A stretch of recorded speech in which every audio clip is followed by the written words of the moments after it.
This show is sponsored by BetterHelp Online Therapy. Boundaries aren't just a trend or a buzzword. They're important for a healthy life. Visit betterhelp.com/allies and see what setting boundaries means for your life.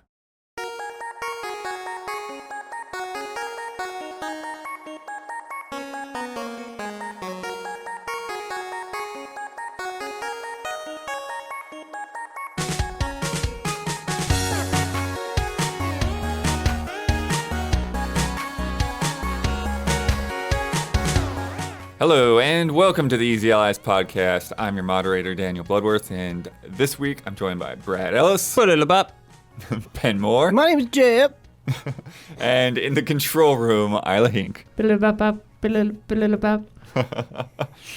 Distinguished guests, we are here to discuss some of the biggest headlines in video games this week, as well as some other things happening. But before we do that, we must answer for the mistakes we made in the last episode. Isla, begin our brand new corrections music, please. Boop.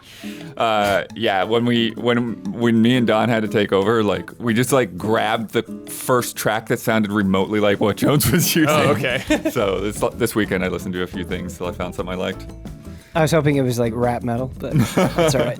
It is. You never know.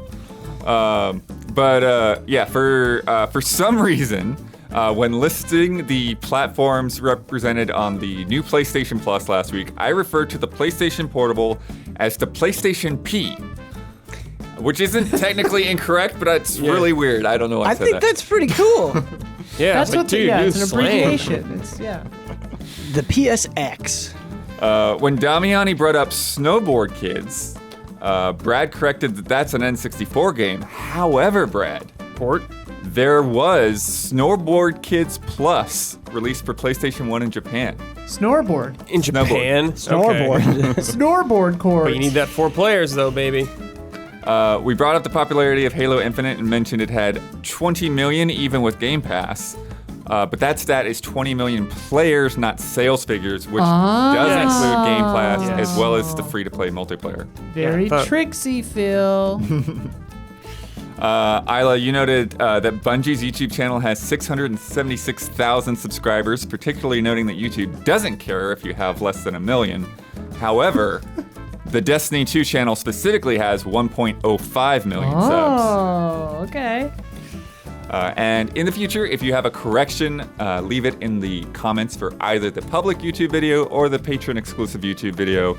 Start with the word correction and put a little timestamp in there so I know what you're talking about. Good week for corrections. Pretty light. Pretty light. Good job. And one of them was just based on my snark at YouTube for when we pitched. There should be a corrections, and then there should be an Isla Snark Yeah.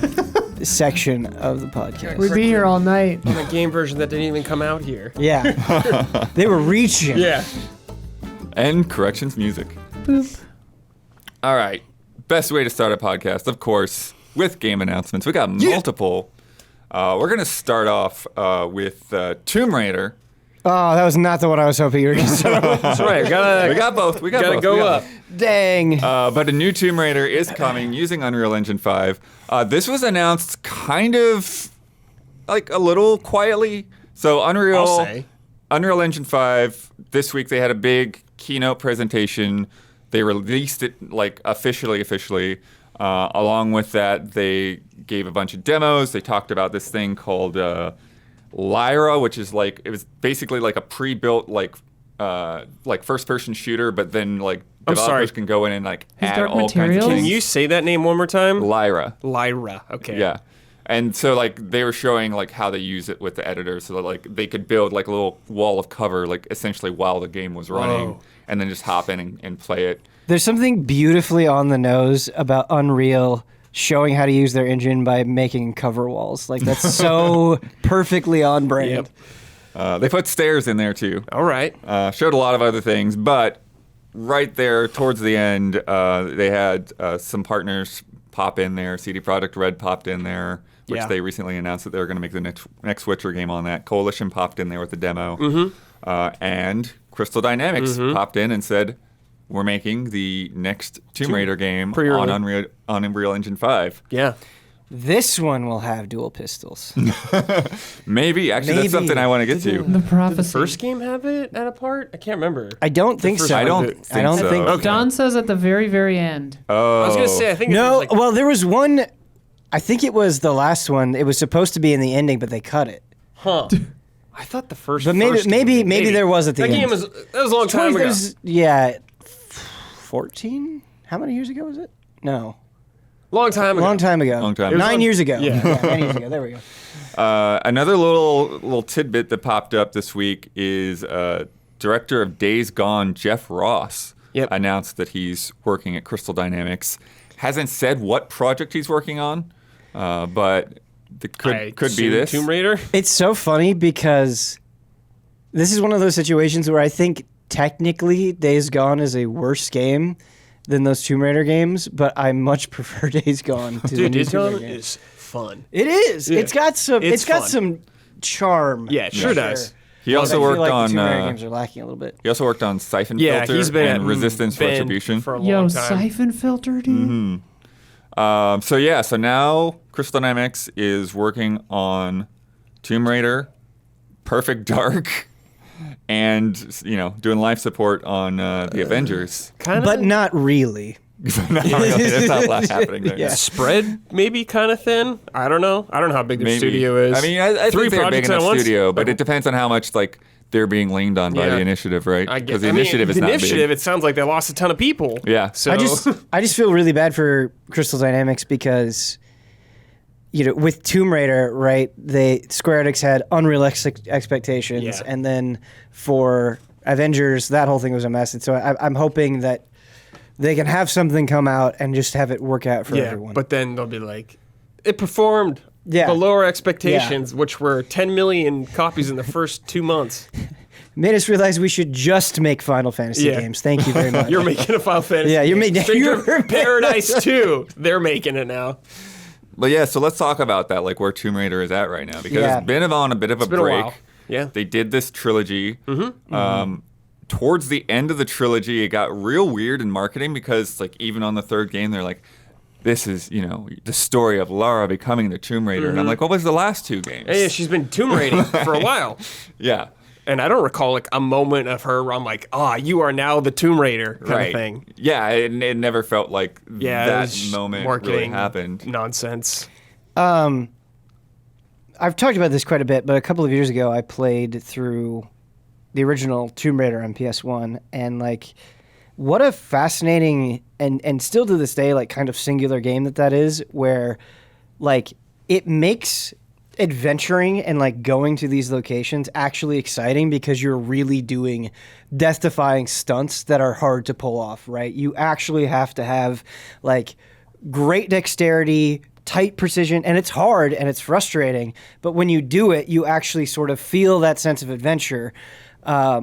And man, the new Tomb Raider games, I think there's so much to like about them, but they're just so much more automated and clearly inspired by contemporary things that I would love the sort of no map, oh my god, I'm in a room and there's a giant dinosaur feeling of old school Tomb Raider. Yeah, instead of maybe looking at the rest of the industry as intensely as they clearly did for the Tomb Raider reboots, I think it would be better to maybe look inward a little bit more. As long as it doesn't control the original Tomb Raider. Oh yeah, for sure. I'm not saying. Who do they just There's plenty to Mega Man criticize. 9'd it. Yeah, Just did, a retro version. just super pixel Yeah. block-headed Lara. Yeah.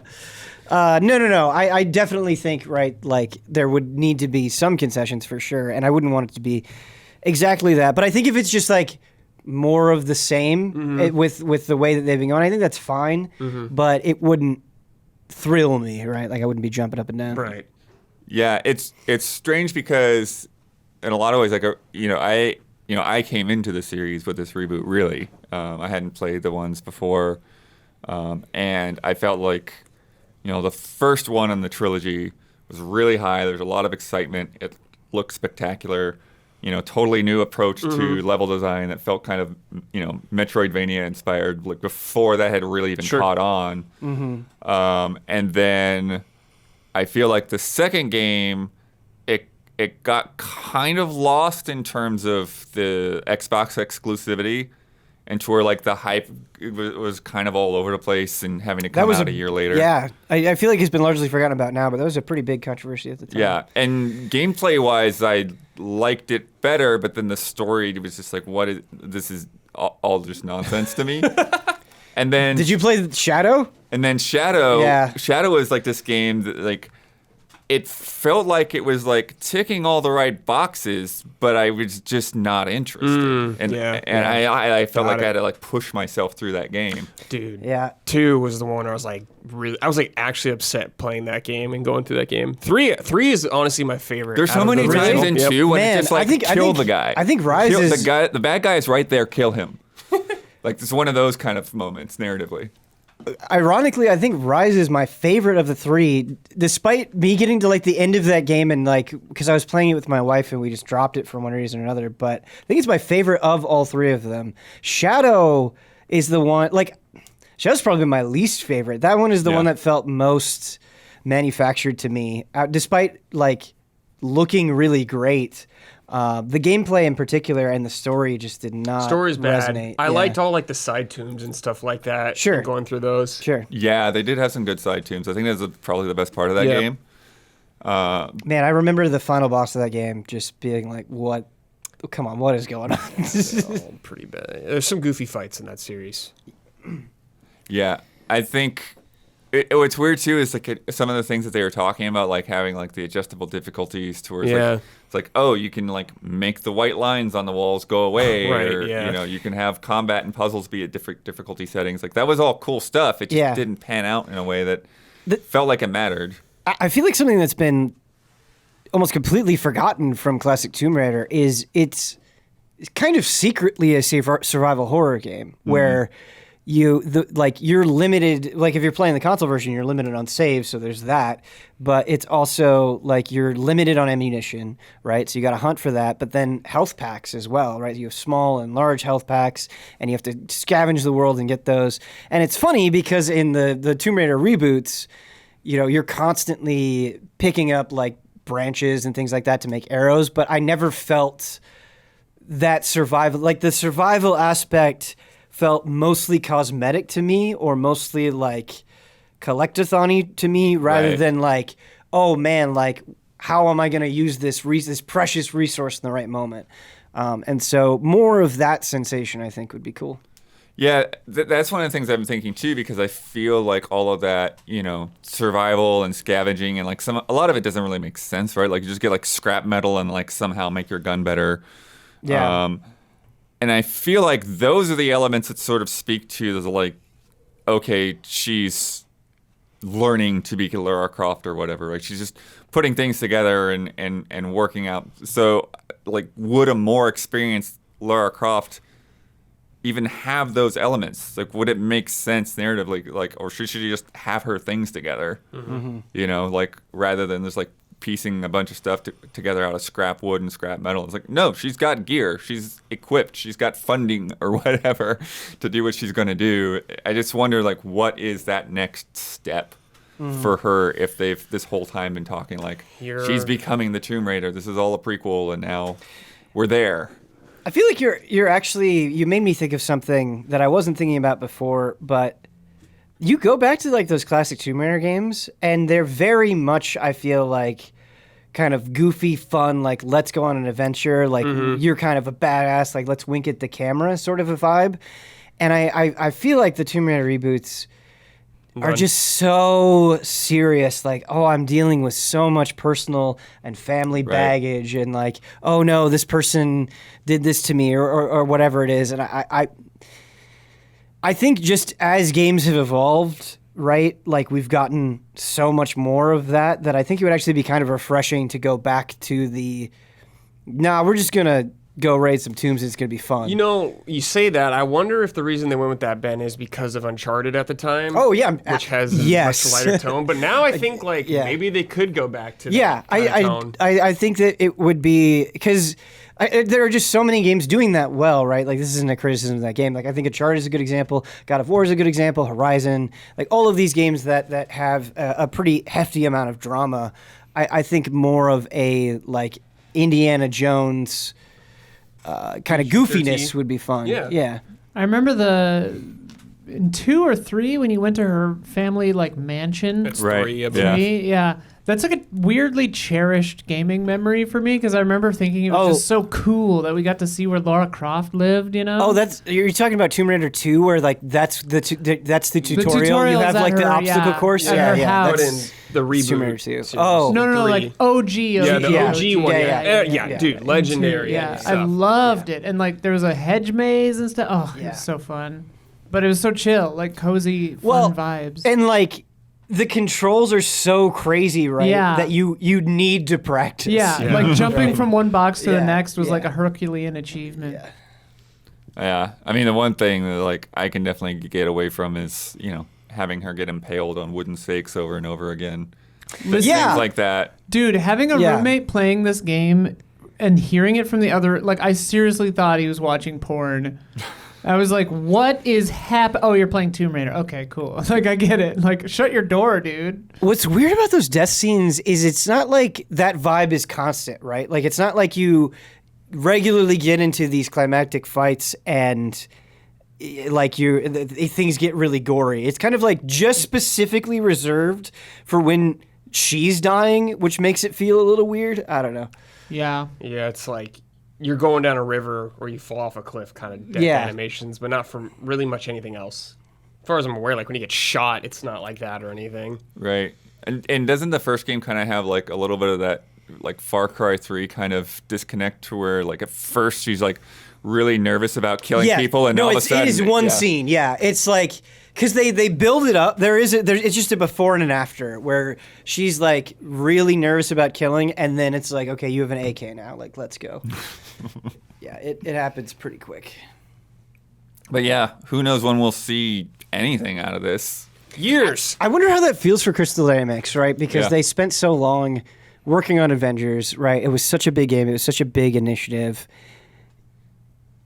Like, are they returning to Tomb Raider because they want to? Like, I'm sure they always I love think Tomb they Raider. probably have been like, we want to get back to Tomb Raider, and now we got to put it on hold. Yeah. Oh, sure. Okay. That's the way I would feel. Sure, yeah. I'd love to. They'd be a great studio to have a chat with.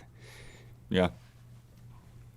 But the other kind of quiet but big announcement, Max Payne 1 and 2 remake coming from Remedy. So, yes, this is a win. Absolutely.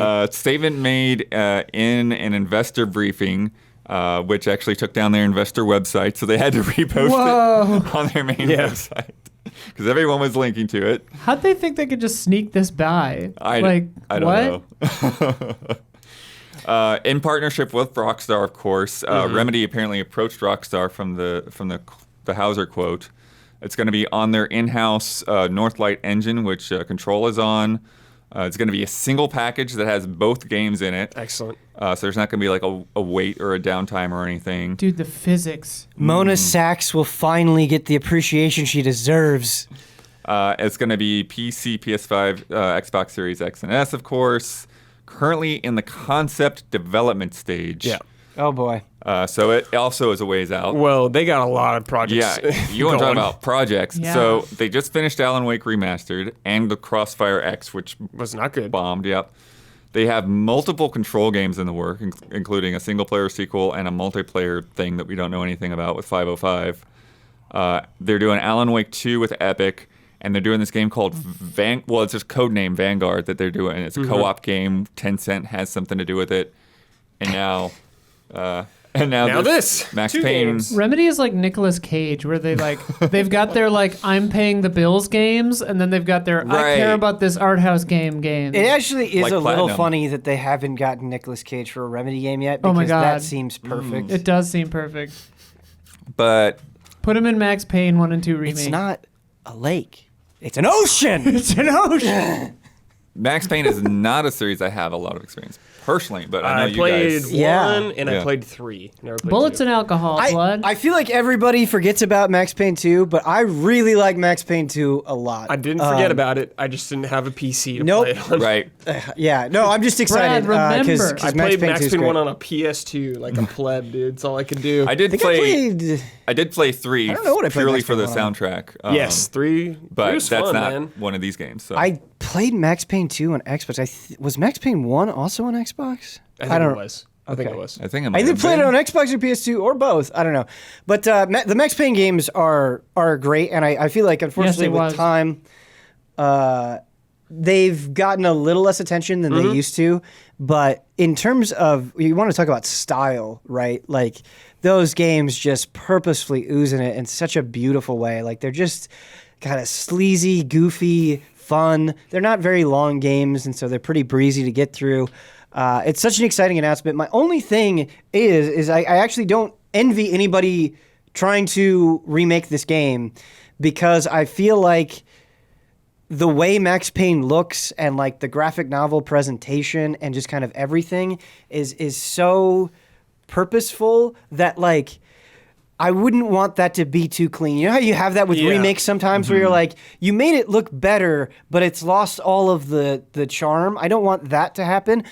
I have a lot of trust in Remedy. I'm sure they understand that as well. Yep. But just, a potential concern. Sam Lake better be Max Payne again. There's only one way to Like, do it, yeah, right? It has to be him. Oh, man. Yeah. But that's something I'm really curious about, though, too, because, Remedy has done a lot of sort of live action stuff mixed in with their games. Yeah. Oh, they Yeah, sure yeah. have. And so, does that continue? They're going to FMV it. They should, as a joke, get Mark Wahlberg in there. I was thinking that. I need to seems watch really that movie weird. at some point. I've seen it. It's Because he made a weird. movie, yeah? Yeah, with Mark Wahlberg, my and there's God. Yeah, Mark it Wahlberg literally is Max Payne. vaguely remember like an angel or a demon like literally being in the movie. It gets, Yeah, I think I remember gets that from weird. the trailers. Yeah, Yeah. there's some like angel wings or something. yeah. Yeah, no, this is great news. I really hope anyone listening to this podcast who has not given Max Payne a chance, that you do, because I really think Yeah. there's a good chance you'll like it. When you said they're in the concept development stage, I just pictured like the entire company of Remedy like going on like a 3-month like drinking binge, like Yeah. like being really depressed on like an island or something. Yep. Play them right now because this game's like 3 years away. Yeah. Yeah, that is a good point. I do wonder because, they're not saying they're rebooting the franchise, right? They're Remaking. making these two games. Yeah. So on some level, they're going to try to hit the same beats and the same levels, but I'm curious, How different? will it be like a Resident Evil remake kind of thing, to where it's vaguely the same locations, but you don't really maybe. recognize it from a level design Man. standpoint? I know a lot of people like the game a lot, but in my opinion, Max Payne 3 was completely misguided and took the series in a super... It was definitely a different direction. Yeah, not a direction that I Shooting was appreciated. fun though. I liked the shooting. Yeah, it just like, I guess you could argue that Max Payne 1 and 2 are cynical, but not really. They're just they're games that are so in love with their inspiration, right? Like this kind of like pulpy noir, like over the top narrative. Yeah. And then Max Payne 3 was just like unbearably like cynical and pessimistic, and there was just Yeah. like, I don't know. It to me it lost all of the fun that the other two games had. You're not wrong. How do you feel about bullet time now, and how all of that worked? Is that going to have to be like an entirely reinvented thing? No, like Dude, the bullet time on the control engine is gonna be sick. Shit's gonna be flying everywhere. again, I think why it will be fun in Max Payne, because like people always talk about bullet time, right? But it's not the fact that that time slows down. It's the fact that you as Max Payne in every combat situation dive forward in the air. You're completely flat in the air and shooting. Like it's not at all what you would do in the situation, but it's so crazy and over the top that it's They fun. better not change that. Like, I really want you to just dive forward Yeah, every just- single time. Yeah, it's a It's blast. so good. It's a blast. Nice. Anything else that comes to mind? Max Payne wishes. I would be curious because I feel like what is something that's special about Remedy is I feel like they really care about their games. Yeah. I feel like they get really, really, really attached to the things that they work on. So that has to be true of Max Payne, right? I would not be that surprised if whatever next chapter there is for Max Payne, you get a little tease in this. Oh, sure. Yeah, Probably. that's the unannounced part. That Yeah. There will be a new Max Payne 3, essentially. Yeah. Who knows what they're going to do with it, but... I mean, I could definitely see them doing like a Final Fantasy VII remake sort of a thing where they like reimagine parts of it in interesting ways too. Like that could be interesting. Yeah. Well, I think in a lot of ways that they probably would need to. It's deep. Yeah. It goes to build out some things. So much deeper. It goes full Final Fantasy VII remake where it happens but doesn't, like it's so happened like in a different timeline Yeah. era thing. Hey, multiverses are hot right You now. fight the internet. Yeah. Blood, I really hope they just take their time with this game and give it the respect it deserves, especially with how many projects they're doing. Yeah. Like, I'm concerned, and like, Max Payne deserves all the respect and time in the world. Yeah. I do think with Yeah. Rockstar backing them, though, that they'll probably have that. Rockstar does not. I don't think anything's a certainty. does not really rush things. Exactly. Yeah, they did. The GTA remastered trilogy Oh, was a well, disaster. Yeah. But I don't know if that was rushed or that they just sort of didn't care until I Well, realized what either what way, they had, it was but, not yeah. good, Blood. Right. Yeah. But yeah, we'll see. All right, moving on. We got the spring game preview. First time since I've been in the hot seat that I had to like wrangle one of these things.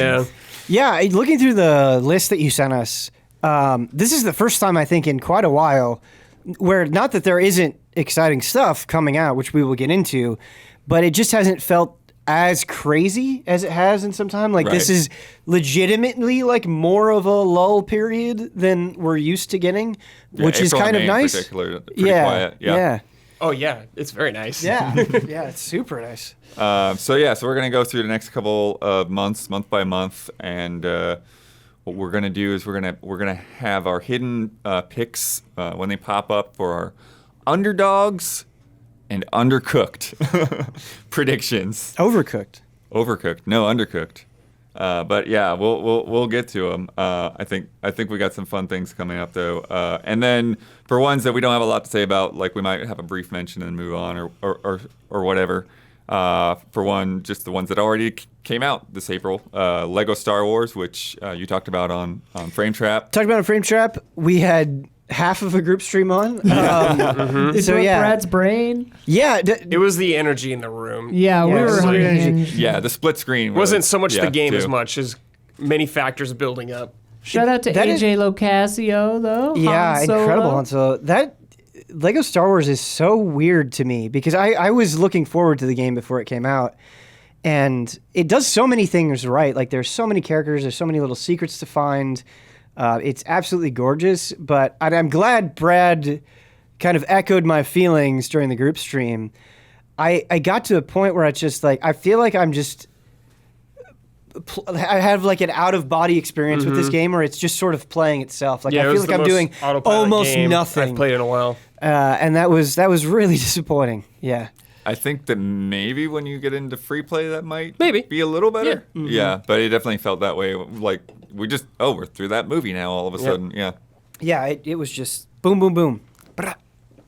And then also on the 5th, MLB The Show 22 came out. Cool. Also on Switch this Switch, year yeah. and Game Pass. Yeah, Game Pass. Was it the Nintendo Direct that they showed that trailer? It was like, woof. Frame Yeah. rate. Yeah. And then Isla's running to the other It room. has cross save though, so you could. Oh play yeah, on that's the console, true. Then That's take it on that's the the go best thing. if you to really like need play to on play. Xbox and then go take it on the Switch. It's so crazy. Bro, I just do not care about baseball. Imagine if it was Monster Hunter. Yeah, imagine. Get it for baseball. Normies get all the good stuff. But on the 7th, which is the day we're recording this, Chinatown Detective Agency just came out. Isla, It's you cool. checked it out? Yeah, Don and I, spoiler alert, we played it for Easy Update. Don and I were just checking it out, and it's really pretty cool. It's inspired by classic Carmen Sandiego. You're a detective. You're based in Singapore, but you fly around the world for cases. The cool thing is you have to kind of look into the real world for Yeah, they even mentioned that, and I didn't know what they stuff. meant. It means like they'll give you a quote from a book, and then the game. Nowhere in the game is there a way to find out what Okay. that quote is from. You just Google the quote, and then you're like, oh, that's from this old Greek text or whatever. And then in game, you're like, okay, we got to go here. Although I guess now that I think about it, the only option after doing that was because we had to type in the name of the author to get the floor to unlock. Yeah, so. Yeah. You just have to Google stuff. But then we were worried that if you are not careful, you'll just literally be Googling stuff from the game, like a game fax, Right. which happened to Don. He just kept reading, and he's like, you'll find Philip in the apartment here. And it was like, whoa, stop. But yeah, it's fun. It's cool. We did the first little case. It remains to be seen. There were a few little things that jumped out that were like, where they would say like, oh, his little heist, blah, blah, blah. And it's like, did we know he was on a heist? Like, did we know that? Like, there are just a few little missing threads. But like, in general, the idea seems really cool. Yeah. It seems like it has some good voice acting from the narration on the trailers. Yeah. And it does that thing where it's like, when characters are talking to each other, it's voiced. But if it's like she's thinking, it's not voiced. Got it. Save some money. She was also in the trailer. She was kind of suspicious of her own clients at Oh, times. absolutely. Yeah. So I think Very that- clearly, like the first client, we're like, I don't trust this guy. So yeah, who knows? I feel like if this were back in like before we were downloading everything, I feel like if we bought this with a disc and a big PC box, it would have come with some kind of book. Oh yeah, You know, there you would have looked been, up those answers in a book. and there would have been a hotline and archaic, like hidden codes and stuff. PC game boxes were the best. The best. Yeah. It's fun, but it's like Carmen Sandiego or Blade Runner or any of those, and like time is actually a factor. So if you like dick around too long, you can like screw up a case and stuff. Seems neat. Nice. Another one out today, Chrono Cross Radical Dreamers Edition. I bought it. Yeah. I just booted up real quick to see how it looked. It looked all right. Right. Yeah. Yeah, there's been that's been one of the biggest comments that I've seen go around is like, oh, the remaster effort is not great, but it's also the era of games where like all of Square's source files just got dumped. Yes. Yeah. That's just crazy. Yeah. Yeah. Same thing Yeah. happened to Kingdom Hearts, I believe. Oh, Kingdom Hearts I is think so. still in that The first period. one. Wow. Because I know like Final Fantasy VIII, that was the big deal that like Yeah. when they actually announced Well, it. Yeah. it's kind of similar. The Kingdom Hearts source files got eaten by the darkness, so it's a little different from their other Yeah, projects yeah. that they worked on. But yeah. Ben, you're wanting to dig into this. For I sure. do want to dig into it. This is a game that I believe I rented from Blockbuster back in the day, and I remember being blown away by a lot of things. Like visually, it was just so impressive. The story was like weird and intriguing. The combat system was confusing, and so I would love to go all the way through it as an adult and really like try to sit down and understand it. And I think the fact that it includes Radical Dreamers as well is also extra enticing. Yeah, the that's reason I very bought it. interesting, Yeah. Yeah, like, so ooh. I'm very curious. I really want to dig into it. Yeah. Yeah, I think one of the things that, for me, I obviously was a big Chrono Trigger fan. And then I got the sound. I think it was one of the first games where I got the soundtrack from Japan before I actually got the game because I didn't have a PlayStation yet. And then, once I got like a hand-me-down PlayStation from somebody, then it's like, Yeah. it was Final Fantasy VII and then it was Chrono Cross. Like, Boom, boom. those are the main games that I really got to play on an original PS1. I feel like there are a couple of RPG like opening cinematics that I really hold in a special tier, and I feel like the Chrono Cross opening cinematic is just incredible. Yeah.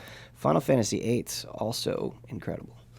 Yeah. Yeah, because number one, like that theme song is just killer. Yeah. And they did an excellent job with cutting that intro is, it's got scenes from throughout the game and all those pre-rendered scenes. I mean, just the way that they made it work. It's kind of crazy because, like, really, particularly in the PS1 generation, but also in the PS2 generation, like, when it came to production values, Square Enix was in another universe. Like, no one could even CG touch stuff? Yeah. no one could even touch Yeah, them. they were insane.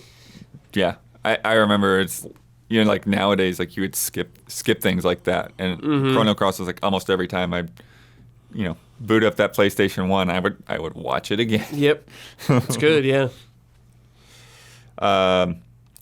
Ben, you were interested in Forgive Me, Father. Forgive Me, Father. Sorry, I thought you were going to say something else. Yeah, I am interested in Forgive Me, Father. So, Blood, this was such a fun exercise to do because you had a number of games that I'd either forgotten about or I hadn't heard of. And I was like, what is Forgive Me, Father? And I looked it up and I was like, I feel like this is made just for me.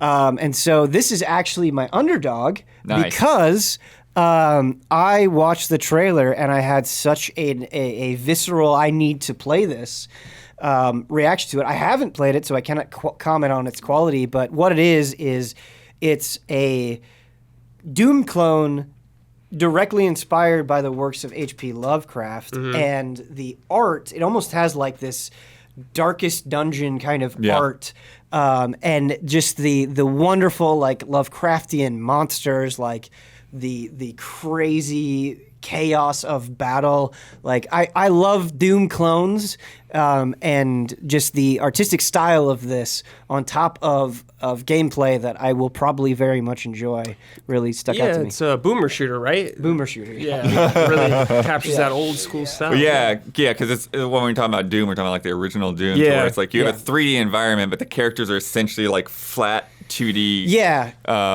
Sprite's not the right word because they're very high end. Yeah. Yeah, that's what I wanted to say. So when you think about the wonderful Doom sprites, right? They're very like pixelated, like particularly like the Zombie Marines, right? I think about that. But this is like very clean, very like almost high like a res. Paper Mario thing, but like from a like more like grungy comic book. Yeah.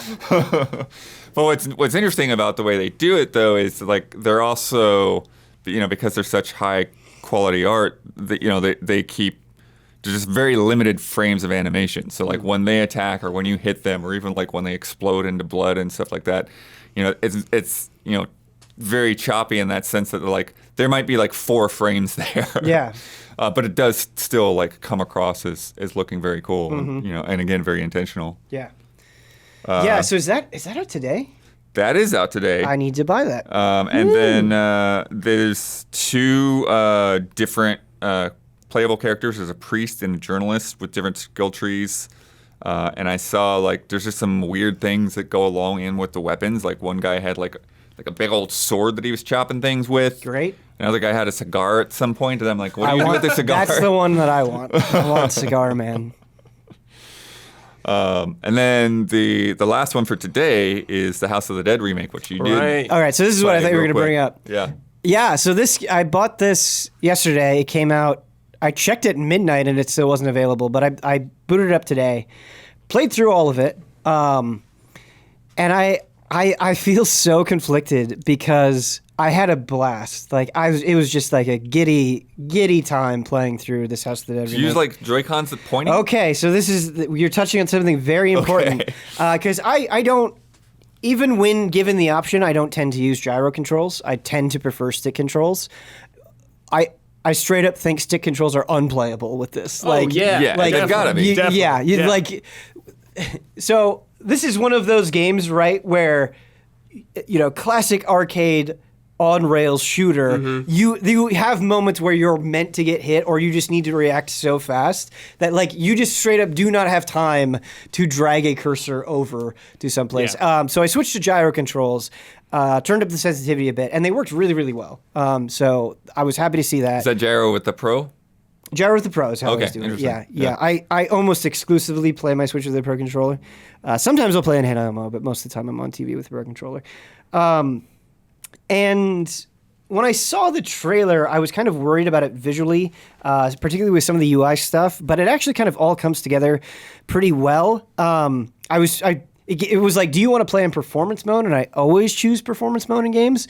However, this might be the one exception where I would go with not using performance mode. I feel like you get a little bit more. I just messed around with like the very beginning of the first stage in not performance mode, but I felt like there was a lot more color, and the frame rate's bad in performance mode anyway. So I'm not sure if you're really like getting anything out of that. 32 versus 30. Yeah, right. Yeah. But no, all of it comes together, and the new graphics, I think, work pretty well. I think they capture, again, kind of like the goof. I'm saying this a lot, but I feel like this applies to the games we're talking about. Kind of the goofy schlockiness of House of the Dead, in a very cool way. And so big disappointments though is, I feel like they should have had the original graphics in there. Right. I feel like I didn't even realize they didn't. No, there's the Wii no game, optional. I remember it was basically a port. Yeah. Yeah, there's no option for the original graphics, which is a huge bummer. I think that would have been cool, even like possibly being able to switch on the fly, like other games have done. And also, there's just not enough to it. Like, obviously, you know that you're going to get through this game quickly. Of course, there are other routes to go down and things like that. There's a horde mode, which, as far as I can tell, again, going through the first stage in horde mode, it feels like it's kind of fun, but they just dump way too many enemies on the screen. But I feel like for the amount that they're charging, I feel like this should have been House of the Dead 1 and 2. Right. Yeah. I think it feels too thin with just House of the Dead 1. And I think with House of the Dead 1 and 2, I think this could have been a really nice package. How much was it? 20, right? 20. I believe it's 20, yeah. I thought you were going to say like 30. No. But like that's the thing is like I feel like right now $20 is a little bit too much with what they're offering. Maybe 15. Yeah, I realize that there's a lot of House of the Dead nostalgia out there, which I can totally understand. And it's cool to see the series back in any capacity. But, I mean, again, the other thing that I didn't talk about, it looks... while I like the graphical style, technically, it's just kind of a fuzzy mess. Like, it doesn't look good. It kind of feels similar to the problems that we talked about with Stranger of Paradise. But this is on a Switch, right? So, yeah, it's just... It gets the job done, I think, particularly if you are pulling from that House of the Dead nostalgia well. I think if you aren't, you're not going to feel nearly as warm and fuzzy about it. Yeah. But yeah, I really like going through it. I was like, this should have been House of the Dead 1 and 2. Something that I do like though, so there are some stakes, because what they do sometimes with console ports of like arcade games is they just give you infinite continues, and you're like, this actually completely ruins the game, right? Because it's supposed to be super hard and challenging, and that's part of the fun. And so that's not a good way of going about it. House of the Dead, this remake, does not do that. So they give you 10 credits up front, and let me tell you, you can burn through those super fast. Again, like there are just times where it's like, how could I avoid that? Like, come on. Like, there's just no way. And so you burn through those 10 credits very quickly, but it's not game over when you get to those 10 credits. You can then spend 5,000 points, I believe is what it is, to get more continues. And so that'll really hurt your score if you rely on that. And so if you are somebody that wants to replay it, if you want to care about the grade at the end and all that stuff, it is, I think, a creative way of adding some stakes without making it too frustrating. That's cool. Yeah. Yeah. Yeah, I know when all those Wii like gun ports were coming out, like that was the thing. Like we suddenly all realized just like how short these games are. You know, Yeah. I think Ghost Squad was one of the first ones, and it was like 20 minutes, the game is over, and Yeah. people were like, oh, but they added like all these unlockable costumes and weapons and things like that, and I started looking into it, and it's like, I would have to play this game like 50 times to get half that stuff. It's funny that you say that, but it was something growing up that I never had any recognition of, right? Because it's like, well, I have $1 that I can spend at the arcade, right? Yeah. And so it's like, okay, I can play for like 10 minutes, and then it just gets brutally difficult, and you're like, that was awesome. And so you just like, my memories are like going to the arcade repeatedly with limited money and basically just seeing like the same chunk over and over and over again. Right. Oh yeah. Yeah. Metal And Slug, we baby. loved it. Yeah, exactly. I loved it. Yeah. But them being too short was never a complaint that I had at the time. Yeah, not in the arcades. It was, yeah, once we got them at home, it's like, oh. Yeah. Next week on the 12th, Back for Blood: Tunnels of Terror, revealed today. First big expansion for Back for Blood. They've got new maps. They've got this whole underground terror system. These like porcupine-style enemies. A couple of new characters. And only one player in your group needs to buy it. So if one of you has the that's expansion, cool. everybody else can access That's really cool. content. I don't know if you guys have seen the trailer or I haven't what seen do you it. think? Do you think like I mean, I an think it's expansion good. is enough that can bring people back in for Back for It's Blood? I feel something like it's to bring it cooled back off. in. Like, yeah, I think it's cooled Yeah. off, but I mean, more content, I guess, is a good thing. You know, like I didn't finish the game, but I played through a lot of it, and I had a pretty good time. I didn't have as good. It wasn't as good as I wanted it to be, I guess. But I haven't played it in a while. But it was still like fun, and like new runs to do with people, I guess, could be fun. Yeah. Man, I think about my time with Left 4 Dead, right? And this must have been high school, college, and I felt like people always wanted to play Left 4 Yeah. Dead, right? Where like to the point where I don't ever really remember playing Left 4 Dead alone for any significant period of time. Like I just always felt like there were people that wanted to play it. And every time I think about playing Back for Blood, I want to, the desire is there, but now thinking about it, I realize like no one I know is playing this game, and that really hurts it because Left 4 Dead was absolutely one of those games where like it was just good times with your friends. It was just goofing around, yelling at each other, somebody scaring the witch, just like classic memories. And I feel like the vibe I'm getting for Back for Blood is I would be like, man, no one wants to play this, to the point where like I would feel bad asking my friends like, hey, do you want to boot up Back for Blood with me? When I went through it, I just didn't think the levels were as good as where they should have been. And also, this game got hurt real bad by not having the versus campaign, where if like 4 people played the zombies and 4 people play survivors or whatever. Like people love that mode and didn't have it off the bat. So I mean, it can always come back in a swing. Nothing could be dead forever. It can have a second chance, but I hope it's good. I wonder if, because like people desperately wanted Left 4 Dead to come back, right? I wonder if it's just Back for Blood not moving the genre forward enough, you know? Yeah, I think it had like the cards thing that kind of Yeah. annoyed a lot of people and stuff like that. I did really like the gun modding, though. I thought that was really Yeah, me cool. too. Like a cool continuing thing. Yeah, I agree with you. And I enjoyed Back for Blood. This isn't coming from a place Right. of me not liking had the a good game. time. But I think you kind of hit the nail on the head where you mentioned it. I'm like, because I'd forgotten about it. I was like, oh yeah, the gun modding thing was kind of cool. And that's how I feel like I would summarize Back for Blood right now. Where Yeah, it's like, like, it had on a the couple of whole- neat things. And that's what I mean by like maybe not being the push forward that it Right. needed to really Not catch yet. on. Yeah. Yeah. But hard to say when I haven't even seen the trailer for this.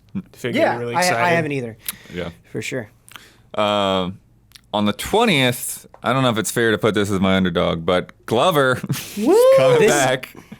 on Oh, Steam. This is my what is Yeah, it? this is Undercooked. Like, this Or is Undercooked. This yeah, is that's mine what also. yeah. Oh, is this your underdog or undercooked? Undercooked, sorry. This Yeah, is my this- Okay, I was like, Yeah. This is my I Undercooked. get my own this things is mixed. my undercooked. We all hate it. Dude, I'm stoked as hell for this.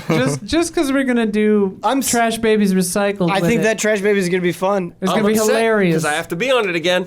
All 4 of us are on I it. know. This is the crew for that. Yeah. It's So gear up on the 20th, boys. it's so funny because it's such an obvious pick, but it's Oh, yeah. Like, It's- we're just circumventing. I mean, they already suggested it, the patrons. So we're just Right. redoing it, recycling it. It is so bizarre to me, and like, no fault to anybody. Enjoy what you want to enjoy, but like, I feel like for a long time, every time Glover got brought up, there would always be people in chat where they're like, "That game is pretty good. You're being unfair to it." And it's like, how? Because like.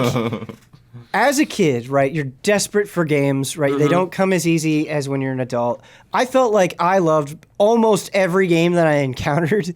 I knew Glover sucked. Like even as a child, it was like, this is not a good video game. I think I looked back on it like, it was okay kind of thing. Because I remember renting it when I was a kid, but like replaying, I was like, whoa. I think I got it as a gift. Way worse. Well, that can make it sting more.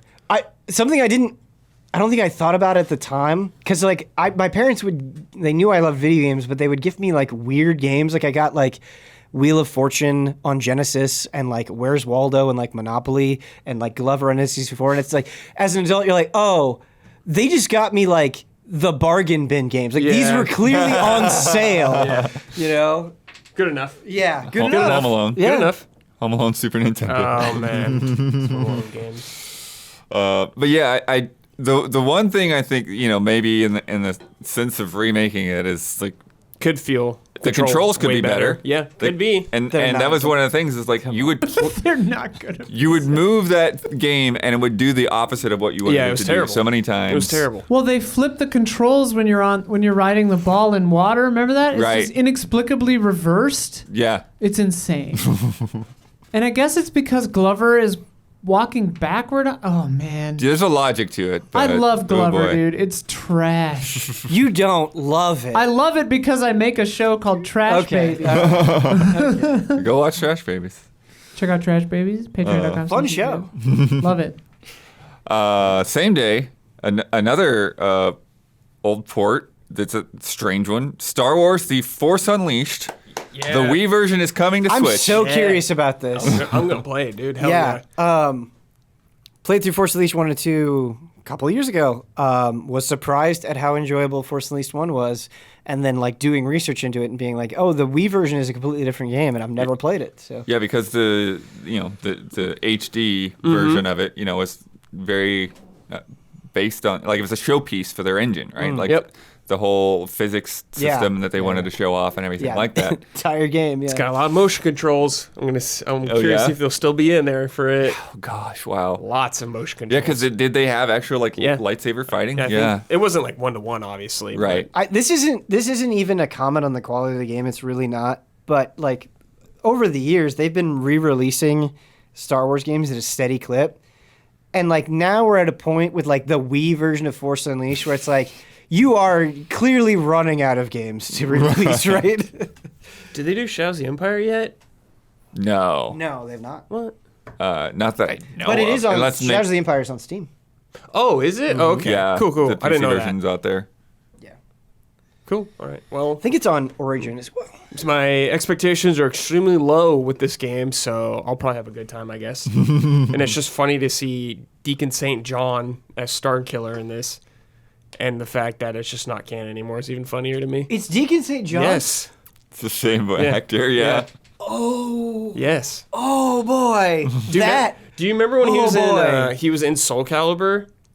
Starkiller? He was, Oh, he was okay, in the okay, one- okay. Whatever Yes. one with Vader and Yoda. I thought you were was. going to blow my mind That's that so Deacon funny. St. John like voiced like Raphael or something. I don't know. No, but he voiced Darth Maul in Clone Wars. Oh, Yeah. interesting. Yeah. The He's good, fictional then. character from Days Gone voiced a character in this? Yep. Yeah. Wow. Cool. Boozer. A week later, on the 27th, the Stanley Parable Ultra Deluxe. Shit, yeah, baby. That's an Isla nominee over there. That's my whatchamacallit. Underdog? Whatever one's Underdog good. is the good one, yeah. Yeah. It's such a good game. I love Stanley Parable. Same. And I don't want to tell you anything about it. Just play the new one when it comes out. Right. It'll be yeah, great. it's something after your... Wait, is this a new Stanley Parable or a yes re-release? and no. That tracks. We can't answer that. That tracks. No comment. That tracks. William Pooh. It's a thing. Pew. But yeah, I've been wanting to play it since the Hall of Greats. Have you never presentation. played it? I haven't played it, Oh, blood. so it's gonna be a fun time. Oh. Look up nothing. Yeah, don't. Oh yeah. We've already said too much, Bloodworth. Like, for real. Stanley Parable is one of my favorite games ever. Oh, man. Oh, man.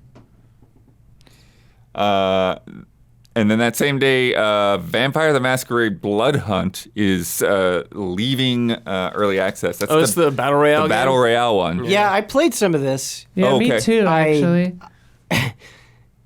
It was fine. I never need to play it again. Yeah. There's too many Battle Royales competing for your I- time. Yeah, it certainly does not rise above the pack. Yeah. by I any think I means, did this yeah. for an easy update, and my goal became just to get a single kill. I was so bad at it. Oh, man. Maybe this is my undercooked? I don't know. I was thinking of it, and then I went with Glover at the last second. Yeah. Yeah, it's just not a very interesting game. It's like one of those games where if you sit down, you're like, yeah, I guess it's kind of fun moving around as a speedy vampire, and it's like that's about as much enthusiasm as I can muster for it. What? Nosgoth? Was that? Oh my gosh. that my was, God, that was Legacy Nosgoth. Kane. Okay, Yeah. that's what it was. Dude, Man. I feel like they're just diluting the vampire. That was the last. Sure. Like, Well, that's not brand. the only vampire. Well, I know. Yeah, we got There's another like we got six another one more coming up, coming yeah. out before the one anybody actually cares about. That's probably just, I don't know, dead forever. That one's definitely had issues, yeah. Yeah. Bloodlines 2, right? That's the one. Bloodlines 2, Yeah. yeah. Oh, that game's gonna be delayed for another 10 years. Oh, forever, Sure, yeah. But on the 28th, Rogue Legacy 2 also coming out of early Yeah. Yeah. Man, playing, loving, absolutely adoring Rogue Legacy 1 and then playing Rogue Legacy 2 in early access and really loving that. This unfortunately falls into a category of game where it's like, I want to play you so bad, but my list is too big right now. Like, hopefully I can circle back around. I know Huber's extremely pumped for this. For sure, yeah. He As he should be. loved the first You game. co-op this one too? I don't know. I've like never really played it, so I don't know. Maybe, but I've never played Rogue Legacy co-op. Okay. So I wasn't sure if it was one of those or not. Yeah, I'm not sure. Okay. Don't know. Rogue Legacy 1 is one of those games that devoured me. Like, I remember I was on a 4-player business co-op and trip. single player. for Easy Allies or something, and I like the only thing I remember from that trip is playing Rogue Legacy on my Vita. Like every spare second, I feel like that I had. I was Yeah, fine. it does feel like a good Vita game. Yeah. Ben, I remember that we were in like a hotel room for, it must have been GDC or PAX or something. We were in a hotel room together, and you had brought Horizon. I feel And like it wasn't- every time I play Yeah, the Horizon, I GDC, think I about do. Yeah. the San Francisco And hotel. It wasn't out yet. Yeah, we were in San Fran, and I remember just looking at, you had a little TV, or you hooked it up to the TV, and I remember just being like, man, that grass does look pretty Yeah, good. I feel like we just said that to each other several 4 times. Just sitting in this not great San Francisco hotel playing Horizon. Yeah. Like, a pretty good looking In game. the Tenderloin. Yeah, we're just like, that grass, though. This was pretty good. You see the way the grass incredible. moves? Yeah. That was basically our entire conversation. Yeah. Isla, tell me about Dorf Romantic. Okay, cool. Yeah, it's like a cute little. It's kind of like a board game. Like, I'm trying to call it up so I can like Refresh your memory. refresh my memory. But like, yeah, it's hex based, and you're like placing chunks of land, but you have a stack of them, and if you make correct matches, you get more on the stack. It's really nice, and it looks beautiful. I think Don and I did an easy update on it or something. Yeah, I think so. They make a path. No, that's a different game. But you can like rotate them, and like you want to connect forests or deserts and stuff, and you have a little goal. And if you make the goal, you get more cards, I guess. They're like little hexagons or whatever. 1, 2, 3, 4, 5, 6, whatever, 6 hexagons. Yeah, I think that's Yeah, it's like Settlers of Catan, but you're making little towns and little fields and little forests and rivers and stuff, and it's cool. And as you build more, the things get more and more populated and start to like animate more and things. So if you build a river and then put a boat station on it, like trade will start to happen and stuff. Oh, it's cool. like it's cute, but that's all like just visual. Yeah. I know it's been a weird one to explain. Yeah, it's been a bit of a darling for quite a few years, and so it's cool to see. Yeah, they call it a peaceful building strategy and puzzle game. Isla, can you? ask Don if he's purchased a copy of Golden Axe Beast Rider yet? Don, have you purchased a copy of Golden Axe Beast Rider yet? I forgot you can hear what they're saying. I didn't need to repeat that. No, he has not. What are you playing on your Switch right now? He's playing Vendetta right now on his Switch. Vendetta. I don't even know. None of us know what Is that one of the arcade classics? Is it an arcade? Yes, it is. Yeah. Oh. Yeah, was it Hamster or somebody that's doing those arcade classics like every week? They've got like a new one. Yeah. No response from Don. Perfect. Advance Wars got delayed, but we still get Kaiju Wars. Yeah. This is one that I had put down because, one, I just think a game about kaiju destroying cities is great. But watching the trailer, I think it has a really awesome kind of artistic style where the kaiju have a ton of personalities. The designs of the little city tiles look cool. I feel like with turn-based strategy games like this, it's hard to have too much of an opinion until you actually get down and can assess the level design. I think there's a pretty lengthy demo out there too. If you there is a demo. There is a demo. Yeah. But rather than play the demo, I'm probably going to play Elden Ring. Yeah, for sure. But yeah, no, this is definitely one where I think it was during a state of play or something. It got some attention. There was something recently where it got some attention.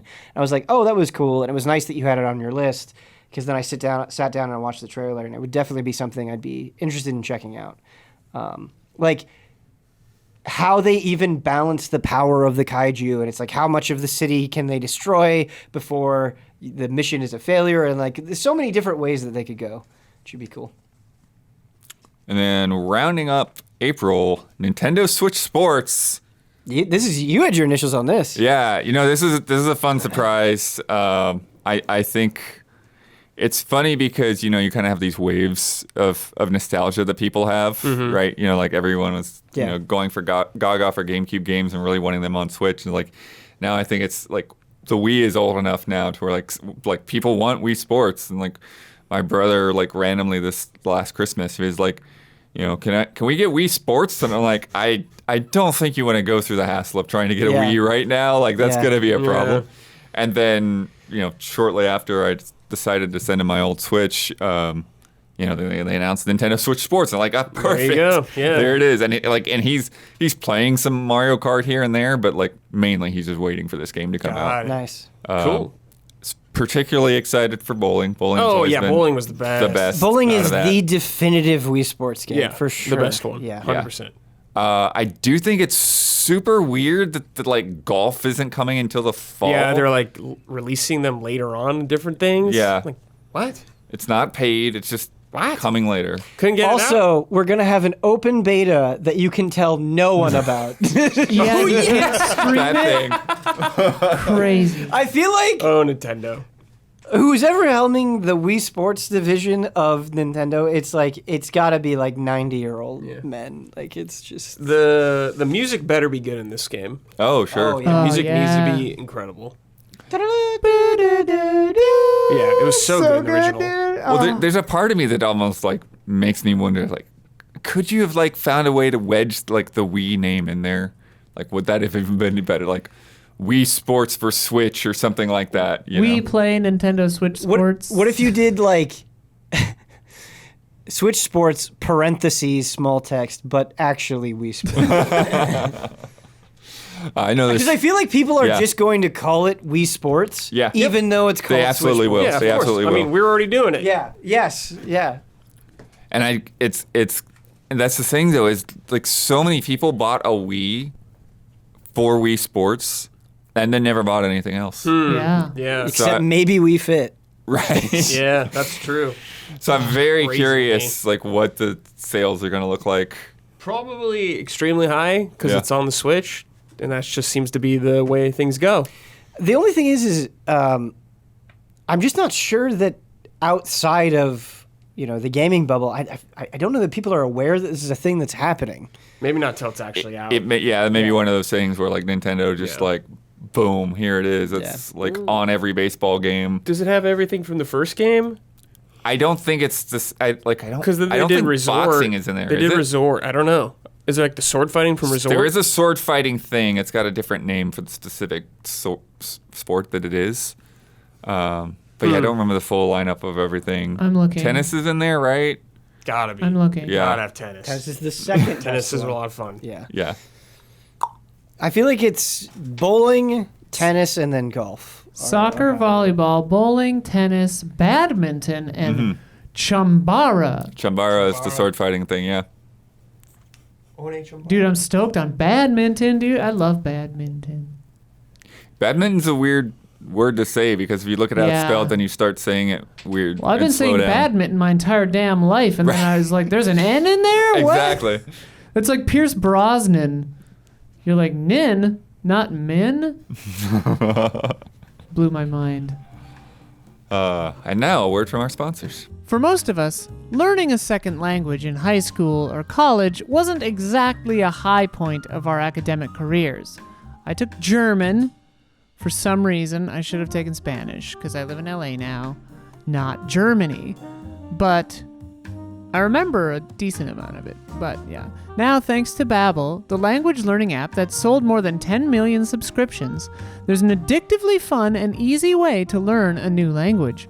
Whether you'll be traveling abroad, connecting in a deeper way with family, or you just have some free time, Babbel teaches bite-sized language lessons that you'll actually use in the real world. I picked Norwegian because my girlfriend is Norwegian, so I thought it would be useful. I don't know. If we ever go to Norway or something, I could tell people I'm allergic to dairy, which is very, very useful. Babbel's 15-minute lessons make it the perfect way to learn a new language on the go. Other language learning apps use AI for their lesson plans, but Babbel lessons were created by over 100 language experts. Their teaching method has been scientifically proven to be effective. With Babbel, you can choose from 14 different languages, including Spanish, French, Italian, and German. Plus, Babbel's speech recognition technology helps you to improve your pronunciation and accent. It's tricky, too. It really makes you get it right. They've got it nailed down. There are so many ways to learn with Babbel. In addition to lessons, you can access podcasts, games, videos, stories, and even live classes. Plus, it comes with a 20-day money-back guarantee. Start your new language learning journey today with Babbel. Right now, save up to 60% off your subscription when you go to babbel.com/allies. That's BABBEL.com/allies. For up to 60% off your subscription. Babbel, language for life. People don't always realize that physical symptoms like headaches, teeth grinding, and even digestive issues can be indicators of stress. Let's not forget about doom scrolling, sleeping too little, sleeping too much, undereating, and overeating. I was once dating a girl and I had constant stomach issues and I was not happy. And a friend of mine was like, I bet if you broke up, your stomach would feel better. And then later, I didn't do it because of that, but later when I broke up, my stomach immediately felt better. Stress is very real and has very physical impacts on the body. Stress shows up in all kinds of ways. And in a world that's telling you to do more, sleep less, and grind all the time, here's your reminder to take care of yourself. Do less and maybe try some therapy. I've been in and out of therapy since I was a kid. I love therapy. Currently in love with my therapist, but let's not go into that. And it's so helpful. It has helped me through so many different things in my life. And I think that everybody should be in therapy, should try therapy.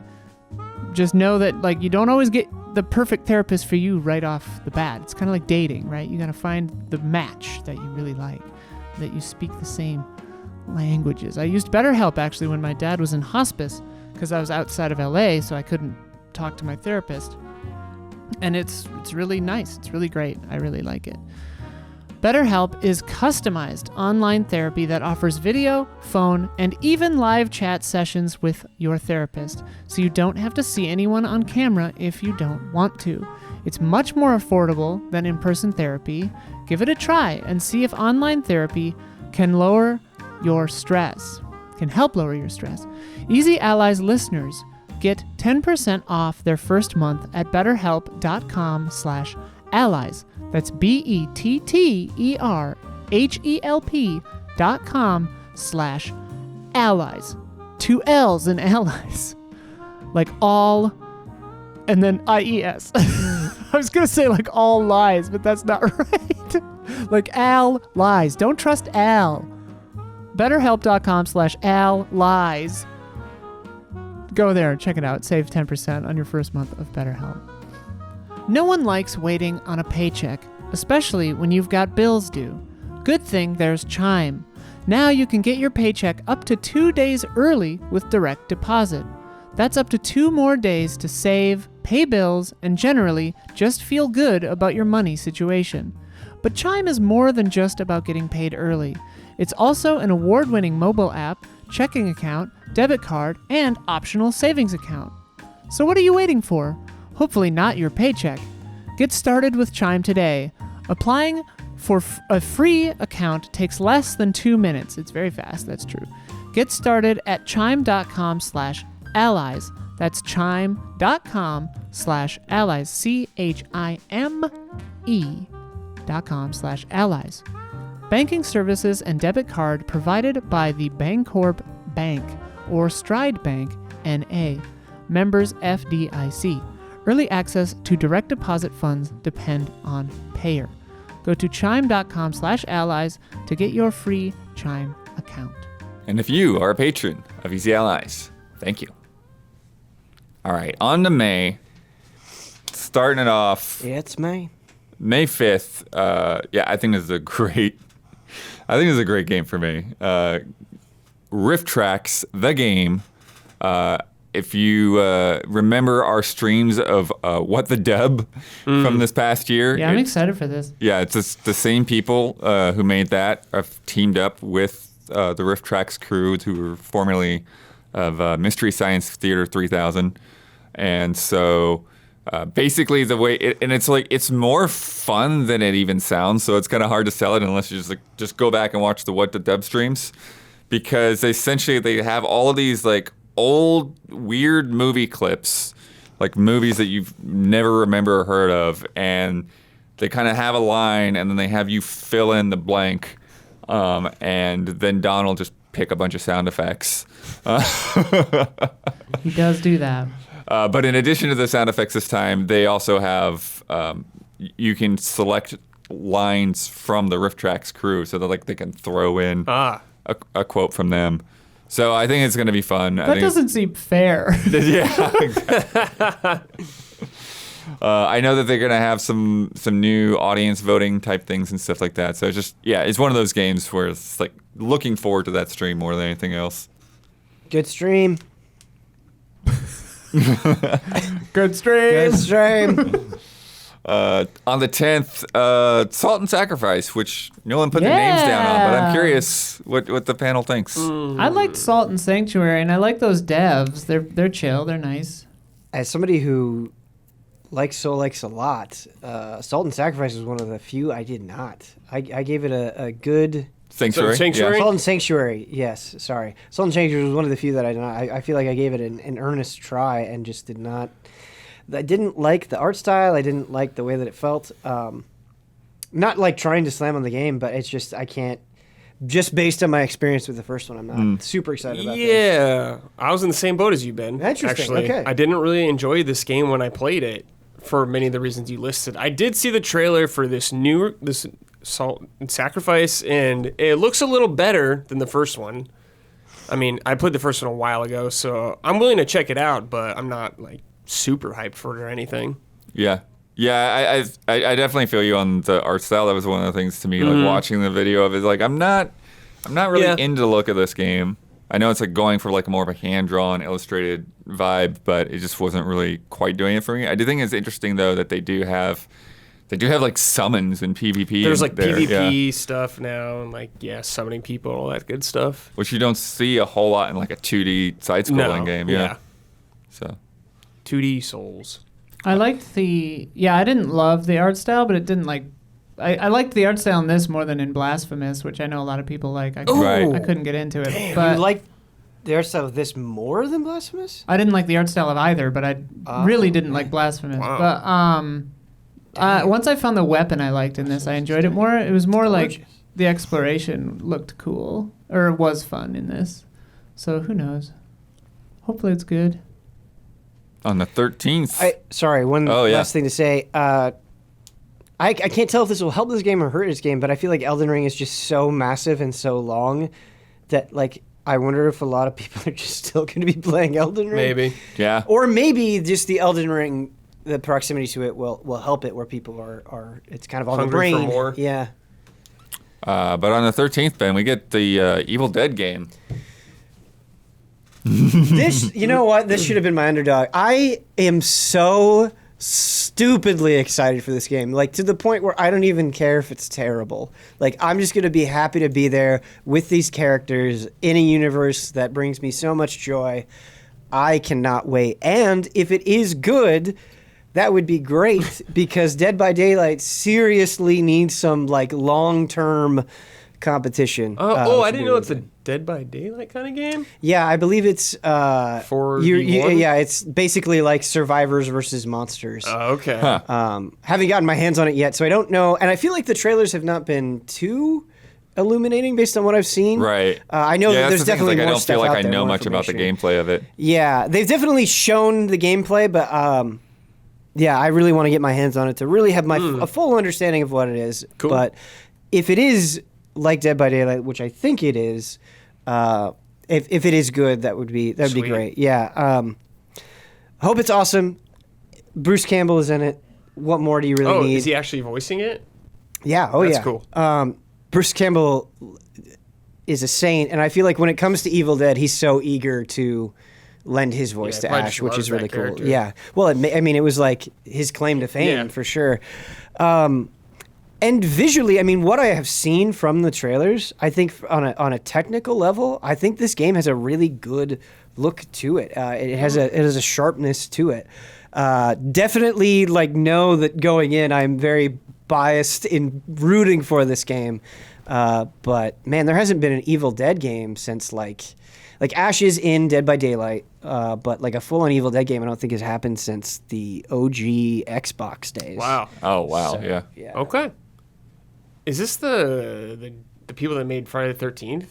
No. No. Okay. Saber, isn't it? Yes, Yeah. Saber. Yep. Okay. Did they do some of the sniper games? I want to say. Saber did the Witcher 3 port on Switch. Really? Yeah. Oh, that's interesting. Yeah. Cool. I'm pretty sure. Anyway, yeah. Well, they made a miracle happen on that hardware, so Yeah, they maybe- did. They did. But it just seems like from the trailer, right, much like Friday the 13th or Your Dead by Daylight, I think part of what endears those games to people that really care about those properties is like they clearly care about it too. And I get that sense from this game. Obviously, I'm not going to know until I get hands-on time with it. But I think if like that reverence is there, it's just going to tickle Yeah, people. totally. Yeah. And it's not like you need it to be a 10 or anything. It sounds like that you're just totally Absolutely cool not. with it. You know, like Hoping for like a 7. Right. Yeah. You're on the moon. The Friday the 13th game is honestly like a hard 7, but if you care about Friday the 13th at a all, 9. it's not it's not even a 9. It's like a 7.5. you're like jumping up and down. Yeah. You're like it's just That was like us with Stranger in Paradise. exactly. Yeah, exactly. And yeah. it absolutely does not need to be a 9. I think people will just be happy Yeah. if it's decent. Cool. Is there a video game equivalent of like hokey special effects that would work in this game? Yeah, right. I mean, obviously you can do the tricks, right? Like you can go into a cabin and everything starts freaking out and you have a deer head turning and, like a cellar door, like going up and down. But yeah, maybe, what would be kind of neat to do is like depending, like maybe for like a special kill or something, it'll like show glimpses from the movies. I don't know. Or Ash vs. Evil Dead, the television show as well. But yeah, I think mimicking that stuff is going to be great. I think you could go really crazy with the Deadites. You could definitely do the like fast motion, low camera, like bad guy chasing you camera for like kill cam or something. Mm-hmm. That'd be cool. I want like Ash's face just covered in blood, like maniacally, like laughing, like right in front of the camera lens. Yeah. Yeah, that'd be sweet. Isla, it sounds like Soldiers is surprisingly cool. Yeah, it's cute. It's Don and I streamed. What did we do? We streamed a demo, I think, or something. Right? Yeah, and it was like a very competent little side scroller. We were commenting to each other that we were really enjoying it, but it wasn't, at least as far as we got into the demo, it hadn't like reinvented the wheel or anything. You know, it was just like really solid.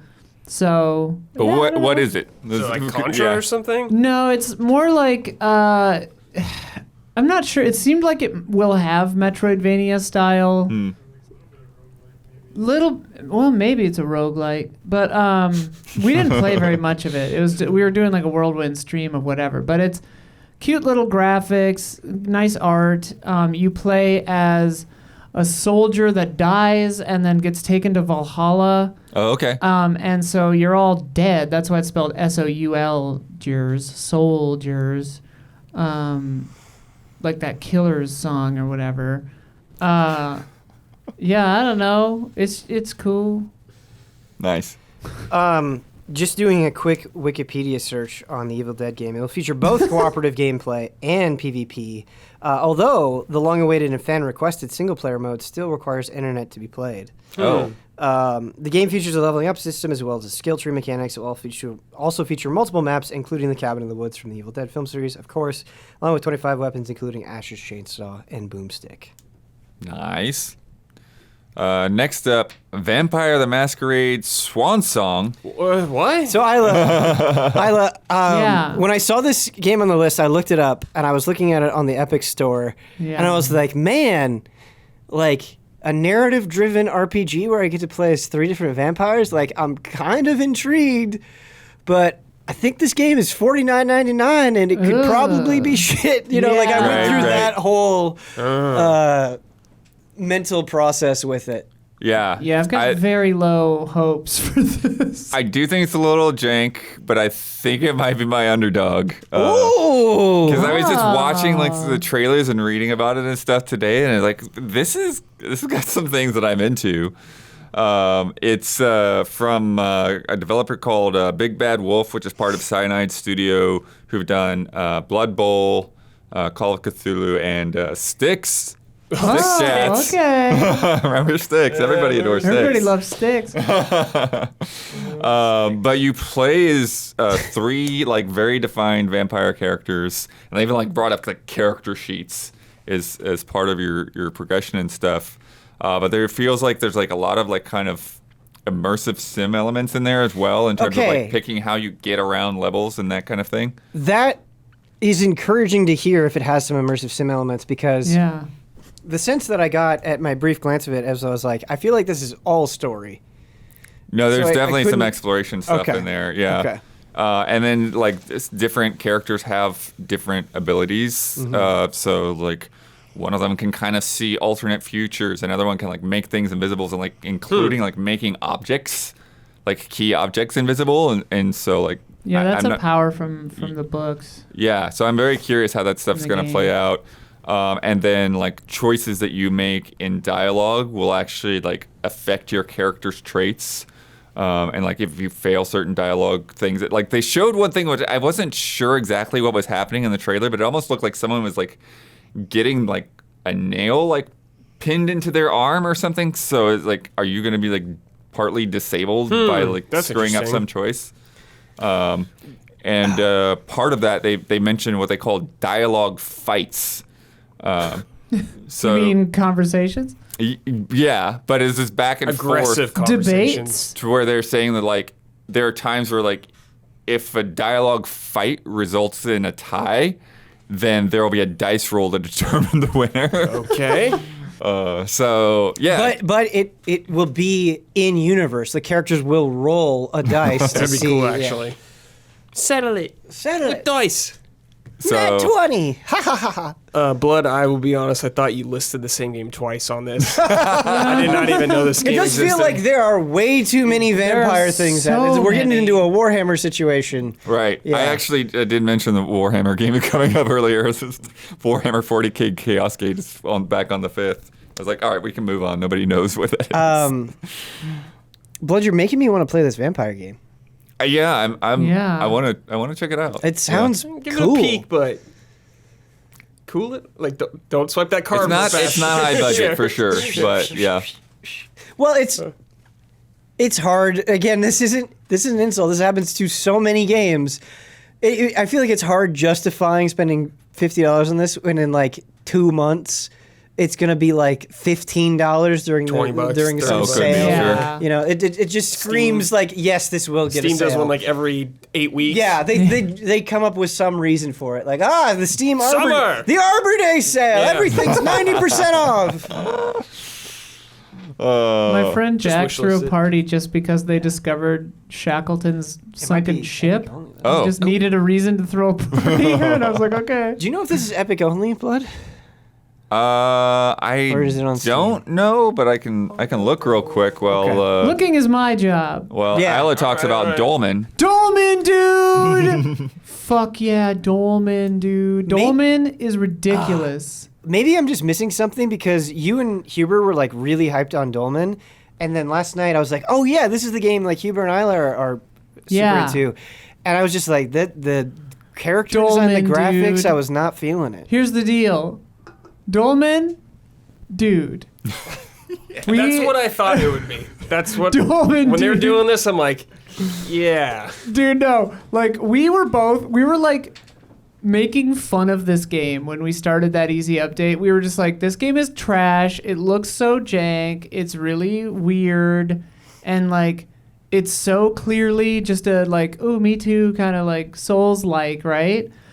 And then we played it for like 10 or 15 minutes and something just kind of clicked. And then like we were saying Dolmen dude derisively at first, and then by the end of the video, we played it for like an hour and a half. We didn't want to stop playing it. It was like 11 at night. We were really tired and we wanted to stop, but we just kept playing it. And then we beat the boss, and the demo teleported us to a later area, and shit was crazy. Like there were giant things like shooting like, I don't know, like big lasers at us and stuff, and like the enemies were way harder, and we had cool dual blades and stuff.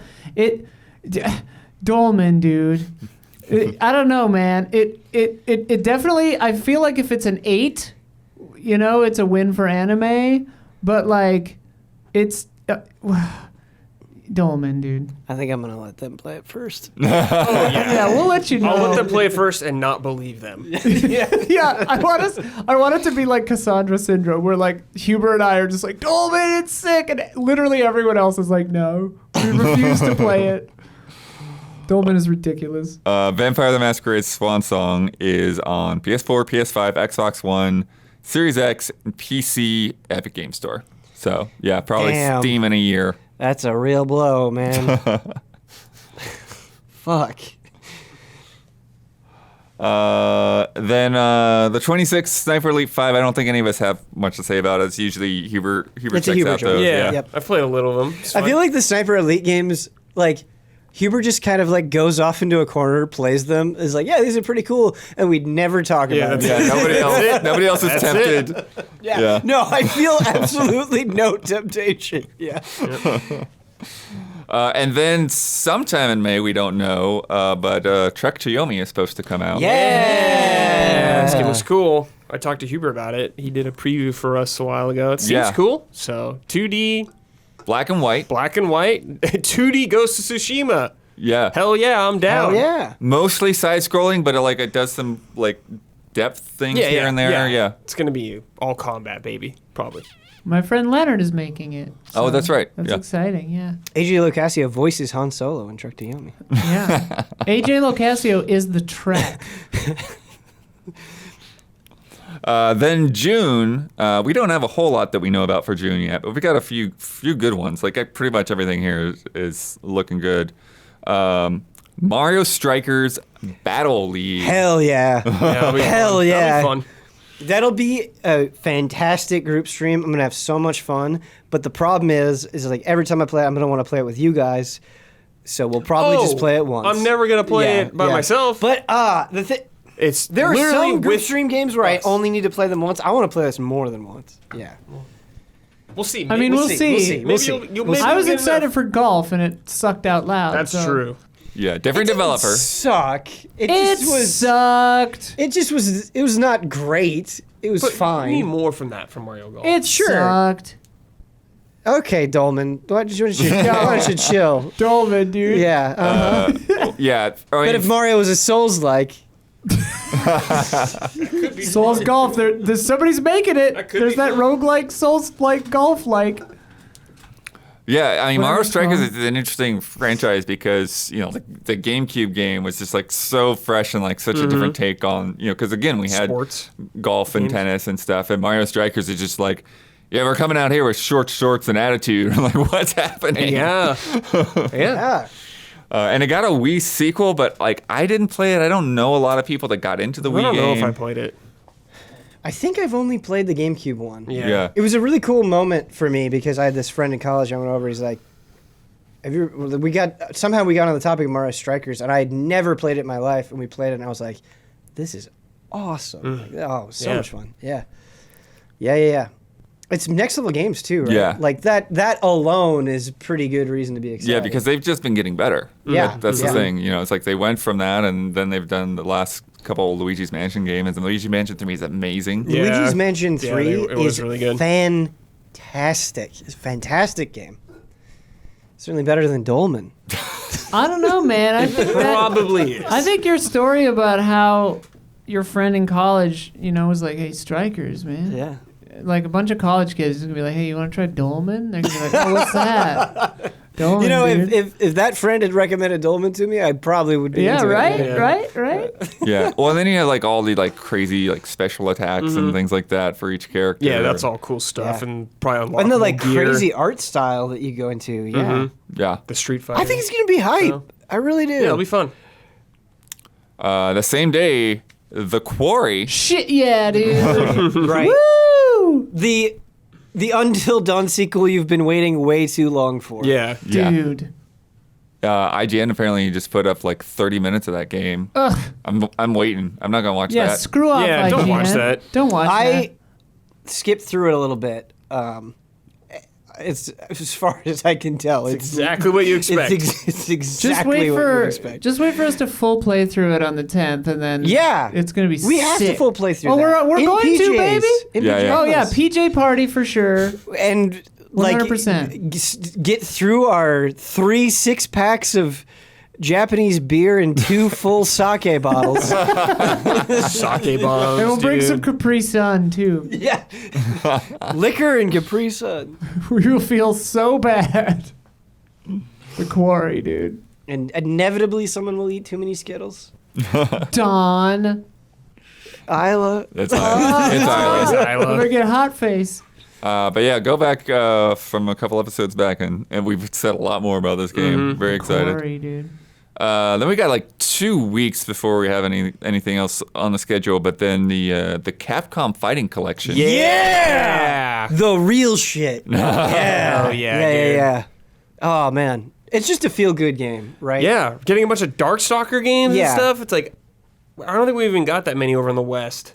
We got like, I know we got Resurrected, but I don't even know which version of Darkstalkers or what game of Darkstalkers that was. We've gotten as many Darkstalker games as they've made, which are Oh, good. 3, I think. We've gotten all of them. Okay, good. I've only played like one of them, but it's cool. Sure. A fighting game by Capcom where you play as like monsters. That's It's awesome. so sick. So, I mean, Darkstalkers, I mean, like, character design is so important in fighting games. It is what endears people to fighting games. It is what Yes. makes people want to main characters. Darkstalkers has some of the best character design in the business, bar none. It's so amazing. BB Hood is Red Riding Hood if she had an Uzi and like giant huntsmen that come out and just shoot. It's Yeah. great. Yeah, it's all good. It's awesome. It's all good. Yeah, no. It's super sick. I'm glad. I'm sure no one will pay attention to it, and it will be immediately forgotten. But I'm gonna play it, and gonna I'm play it. excited about it. It's got rollback netcode. It's got rollback netcode. Yeah. Gem Fighters, Yeah. dude. Hell yeah. Oh yeah, Pocket And Puzzle Fighter. Puzzle Fighter's on there. Yeah. Yeah, and Street Fighter. I'm was gonna buy it Alpha just for 2 Puzzle on there? Fighter. I don't remember what it is. I don't think the alphas are on there. I'm trying to remember. What, I think Street Fighter's I 2? think this is in my mind. I associate this as It's like Street Fighter 2 the something. Darkstalkers I collection. don't think there's any Street Fighter. Yeah, I'm or pretty there's sure the Pocket Fighters, but I don't No, I think think the main there's a Street Street Fighters. Fighter 2 something. BB Hood is the only non-magical playable character in the Darkstalkers series. Got an Depends easy. on how you define magical. Yeah, guns are magic. I don't know. This is what I'm saying. Pretty sure Dolmen, there's a Street dude. Fighter game. Dolmen, dude. Let me see I if bet can find BB the Hood list. is There's super Ryu into Dolmen. Yeah, Doing dude. that She's a murderous charge up thing. or psychopath. She's definitely. Yeah, BB Hood is awesome. This is Isla's job, though. You're doing her job again. Yeah, because Puzzle Fighter is on there, and I think Pocket Fighter is on there as Yes. well. Yeah. I was and then looking at BB Hood, Darkstalkers. so Red that is Earth? right to look. Red at. Earth, Red yeah, Earth, there it that's is. another one. Super Yep. Cyberbots, Cyberbots, I've Did never not played. remember that at all. Night Don't think I played Warriors. it. That's Darkstalkers. Oh yeah, you're right. Vampire Savior. Yeah, is that's also Darkstalkers. Darkstalkers. Vampire Hunter 2. Vampire Darkstalkers, Savior 2. Yeah. Oh, there's a Hyper Street Fighter 2 Anniversary Edition. There it That's- is. I knew it was. I knew it. And then the Super Gem Fighter. Yeah, sick collection. I don't know how much it is. I wonder. Does it say on here? Like, I haven't played like a lot of these fighting games, but Right. I love yeah, fighting I games haven't from that played a ton era. of them. Yeah, man, I really want to stream these. I just want to like pressure people into supporting Darkstalkers so we get another Hey. one. buy this. Hey, We're looking Come right on. at you. $40. Yeah, you. yeah. Spend that $40. Listen, you know, and I know that you have a Morgan body pillow. You don't talk to people about it, but you have it. Show some support. Yeah. Buy this game. Buy this game. I will go out there and tell you to buy this. There's at least Peer two pressure. reasons. Peer pressure. Peer pressure. The exact same day, Ben. I feel like June is just Ben's month, but Fire Emblem Warriors 3 Hopes. Yeah. Yeah, it's only this is my sniper elite. only for men. Yeah. No, seriously, like I told you, Isla, or that's in Isla's cart right now. I already have one. No, getting off track with Morgan hentai here. I put up a Morgan body pillow for the boys to look at. Yeah, the boys. Yeah, sure. Okay. No, Fire Emblem Warriors. Okay, so Fire Emblem Warriors is not like an outstanding game. It's not an amazing game, but it was a really cool game, especially if you're a fan of Fire Emblem. It was cool to see characters that you love in a completely different setting. It's much of the same appeal as something like Hyrule Warriors. And I just like Musos, so that's a huge appeal to me. But what's cool about Fire Emblem Warriors is how effectively it tries to incorporate, I feel like, Fire Emblem mechanics in the game. And it's really neat. You know, this is a Muso thing, but, you know, just ordering your units around the map and trying to get some sense of that core Fire Emblem strategy. And so I hope that this is just an improvement. Because I feel like Age of Calamity was definitely a step up from OG Hyrule Warriors. Yeah, it was. Yeah, so I'm hoping to see a somewhat similar thing here. Truly can't wait. I'm going to love it. None of the other allies care about it, and that's just fine. That's for you only. Yeah. What's cool about DNF Duel? Because I don't think I heard DNF about this until like 2 Duel! weeks ago. Yeah. Oh, man. I have been in like an unfortunate circumstance with DNF Duel where I didn't know what it was, and then the first beta happened, which I completely missed out on. Then I was completely on vacation, and I missed out on the second open beta. But this is an Arc System Works game. It's based Okay. on an old game called Dungeon Fighter Online, but what really matters is that it is as gorgeous as anything else Arc System Works has worked on in recent time, and the characters just seem like so much fun. This is like a pure, raw, and I haven't played it yet, but it looks Yeah. like from the outset, just going over videos and stuff, and I was watching gameplay with chat. I actually did some reactions on stream. It just looks like pure anime nonsense in the best possible way. And the character designs are absolutely great. Again, going back to how essential that is, just looking at some of these people and what they can do. Like, one guy is just literally Dante. Like, he just is Dante. And he looks like he's just as fun and fluid and versatile as Dante. You've got a little dragon lady. She's great. You got a lady with a big axe. She's awesome. So... as Got somebody some who Ghost is Samurai Man, like a Ghost Samurai, I think stand. he was the one that was I haven't seen his trailer yet. I think he was just He's got recently like announced. a Yeah. persona / stand. Nice, cool. But as somebody who's been way into what Arc System Works is doing, recently really enjoyed Grand Blue Fighters, obviously enjoyed Guilty Gear Strive. I can't wait to get my hands on this. Yeah, I hope it does well. Square Enix just have them make Final Fantasy Fighter. What are they doing? I don't know, man. What are you doing? Yeah, I really want to play this super badly. It looks really cool. Yeah, it does. Then on the 30th, Cuphead, the delicious last course. Yeah, finally! This is my good one. Whatever it's called again. Underdog. Yeah. Yeah. Underdog. High five, high five. Yeah, dude. High five, Isla. Pull that Morgan back up. I love the first Cuphead, and we're finally getting the long fabled Oh DLC my that I feel God. like it's been like 5 years I coming feel like or there's something. as much hype for this DLC as there was. It might as well Cuphead. just be a sequel, Yeah, right? yeah, At this point. right. It looks so good. I'm so ready to jump back into that crazy, awesome, beautiful world and get my ass beat. Hell yeah. I'm so looking forward to it. Oh, we are gonna get our asses beat. Yeah. Man, it's just like, what is there even really to say? Like, you've played Cuphead. You know how good it is. Yeah, I know, yeah. You know how Yeah. gorgeous it is. What's not to be excited about? Knockout. Knockout. Good. Well done. Knockout. Yeah. Knockout. So stoked. That's a good body pillow. Wow. I give him a Sigmar body pillow now too. Oh my. Yeah, that's good.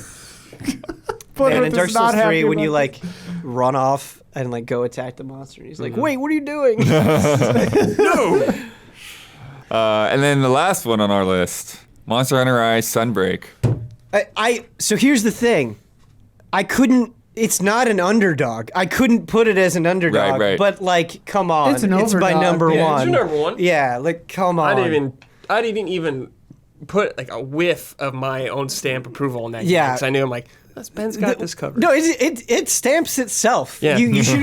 I should have just put MH for its own initials. Like, That's your dog. Capcom. yeah.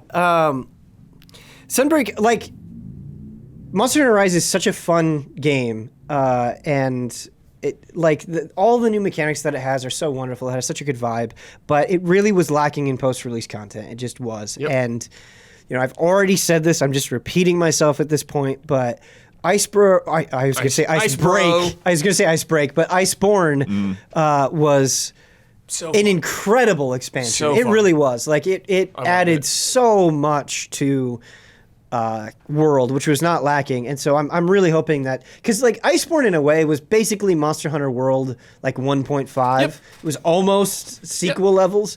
So I'm hoping that Sunbreak feels the exact same way. Astalos is in it, so that we're already off to a good start.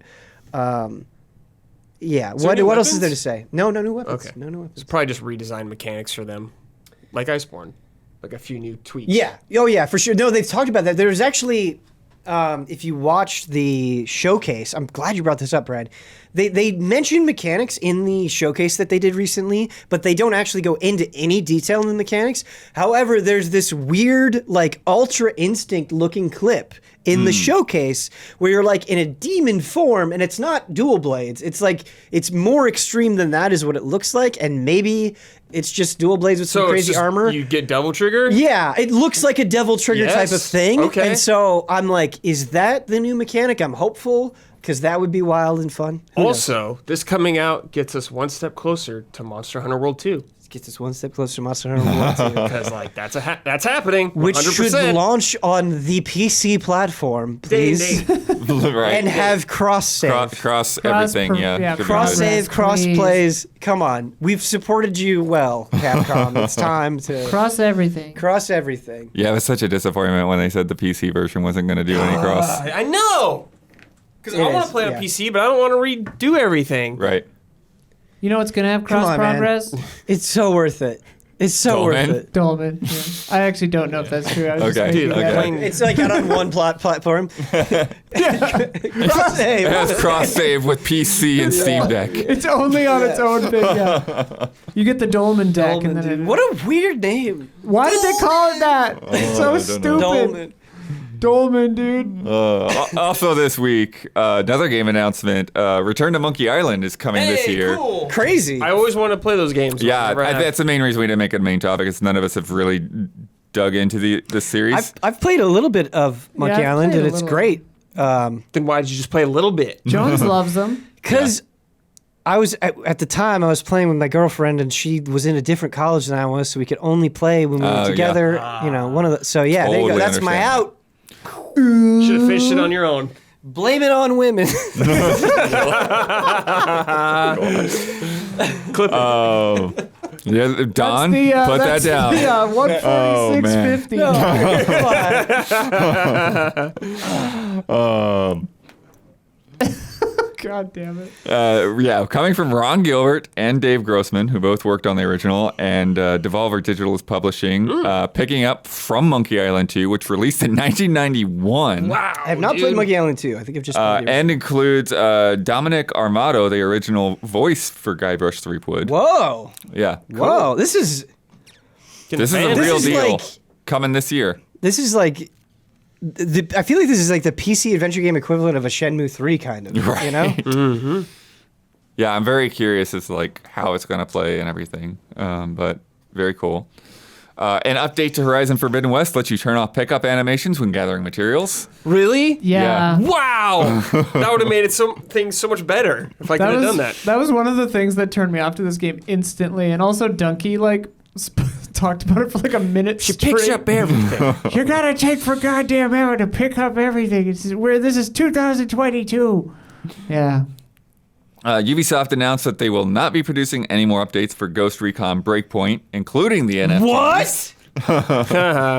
But Kotaku reports that new Ghost Recon is in the works, so that kind of makes sense. But there's just so many games that like Ubisoft supports just forever, don't right? Like care. For Honor still gets updates, so it just Yeah. shows you like the state that Breakpoint is in. Elden Ring, the Star Scourge Radon boss fight has been buffed after the accidental nerf in the earlier patch. I killed it. I killed him right after he got nerfed. Oh, And that's now I wish. Now I want to. Wow, you played the easy version. Not Gamer, dude. intentionally. Not intentionally. It wasn't playthrough, like I dude. was Start waiting over. for a patch. Start over, dude. No, I can just do New Game Plus. You Scuffed losers. playthrough. New meta, people roll back patch. Yeah. Well, yeah, there we go. He's not. It was truly unintentional. He's not crit path. It doesn't matter. The BAFTA Game Awards were announced this week. Returnal got top prize. Hey, sweet. Hey. That game's Chat, sick. Absolutely chat, deserved. chat Dude, says how's that that tower? Ben used Fextra Haven't played Life. Ah, damn. I want to. I did Me co-op, too. though. The VR game Walkabout Mini Golf is adding a 36-hole Mist-themed course Shit, Wow. yeah, dude. later this year. Okay. I have never heard of this game, and I will be purchasing cool. it. And Don and I will be streaming it, It's a VR and game? it's going to be Yeah. sick. Yeah. Cool. They're also doing a Labyrinth DLC as The well. movie. The movie? Oh, I'm going to have to look like horrible, ugly Muppets the whole time. Labyrinth is fantastic. Sexual what do you mean? awakening. A lot of them are so ugly and stupid, like that Yeah. little idiot that talks to her the whole time. Yeah, they're all It's a cult classic. disgusting. And you know David Sexual Bowie's not going to Awakening? be in it. So For David Bowie? No, for Jennifer Connelly. she's not going to be in it. I'm pretty sure she was super young when that. So was I. You're going to get She was like my age. The card like, boys? a That's few years older some than real me. Dolman, dude. Oh, come on. Card Boys. When I was 7, I was like, she's What cute. tells truth? That's cool, though. And Mario Golf is Fuck the you next guys. N64 game coming to the Switch. Good game. Mario Golf. Yeah, good game. Yeah. No, Isla thinks that one sucks too. No, that one was good. No, it was good. It was a Sexual awakening. It was the GameCube one. It's time for Love and Respect. Ah! Oh, wait, I have time on this. Love and I respect. feel like we've been We're off the Unhinged. rails. Yeah. Yeah. Chat gives me like a weird energy, and then we talk about body pillows, and I start looking at that, and then Before we get into questions, we got an update on Zach Wojnar from Jason Wojnar. Just to catch you up, Zach is from Kyiv, was in Kyiv when everything started, and so we've been getting updates the past few weeks on where he's at. So Zach has made it to New York. Still absolutely devastated at what happened, and worries for all his friends back in Ukraine.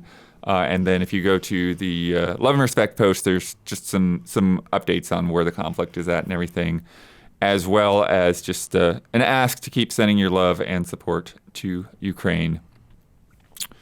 From Sam Joven, Allies, I finally caved. This past week, I was on spring break, and I took the opportunity to dive into Fortnite and give it an actual chance. There you go. A good time to jump into Fortnite. Yeah. To my surprise, Unreal Engine 5, they made a big point of that in the presentation. It's like, hey, we battle tested this for you before we put the Unreal Engine out there. Cool. To my surprise, I had a good time. Nice. I can see the appeal of these types of games now, so my question for the panel is this. What is a game you had reluctance to jump into for whatever reason? And if you did eventually stick with it, what changed your mind? Dolman, dude. Fortnite. Yeah, Fortnite was mine. Was that? Yeah, because I played it kind of early on in the hype, and I was fine with it. Yeah. And then Huber would always talk about it, and I was like, man, I'm sorry, man, it's just not my thing. I'm just not into it. Didn't have anything against the game, but the art style didn't really appeal to me. I feel like I was burned out on battle royales. But then my sister was really into it, and over the holiday break, I played it, and I was like, man, this is awesome. I'm having so much fun.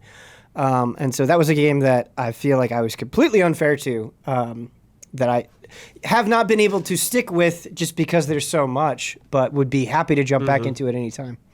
Yeah, same. I wrote that game off for a long time. I was like, yeah, I don't want to build. Yeah. Shit's lame. Right. Then I played with Huber a couple times and our other friend, Alex, and whoo boy, did we have a good time. Totally. And now the new build mode is super fun. Yeah, I really want to try that out. It's really yeah, fun. I'm not. I really like it. Not a There's builder. a tank. You can get in a tank like Super Battlefield. It's cool. Yeah, I think for me, it's probably Gran Turismo, and like maybe not Gran Turismo specifically, but just like that whole genre. Like it first like really. Oh, like turned me racing sims? Yeah, like it just felt like I didn't care about being Yeah. realistic or whatever. Yeah, like you a were lot of in- times you look at them and like they feel slow and every You're an and all F-Zero that. guy, we know. Yeah, like I played F-Zero, I played Need for Speed, I played like just like arcade racing games. Burnout, Yeah. huge Burnout fan. Beetle Adventure Racing. Yeah, I didn't get to Beetle Adventure Racing until like way later, like until I streamed it. Okay. I ordered that thing for a stream. Blood. Game's But- fun. I want to get into racing sims so bad. We need to make a stream out of it. So I'm forced to just All right. carve out the time.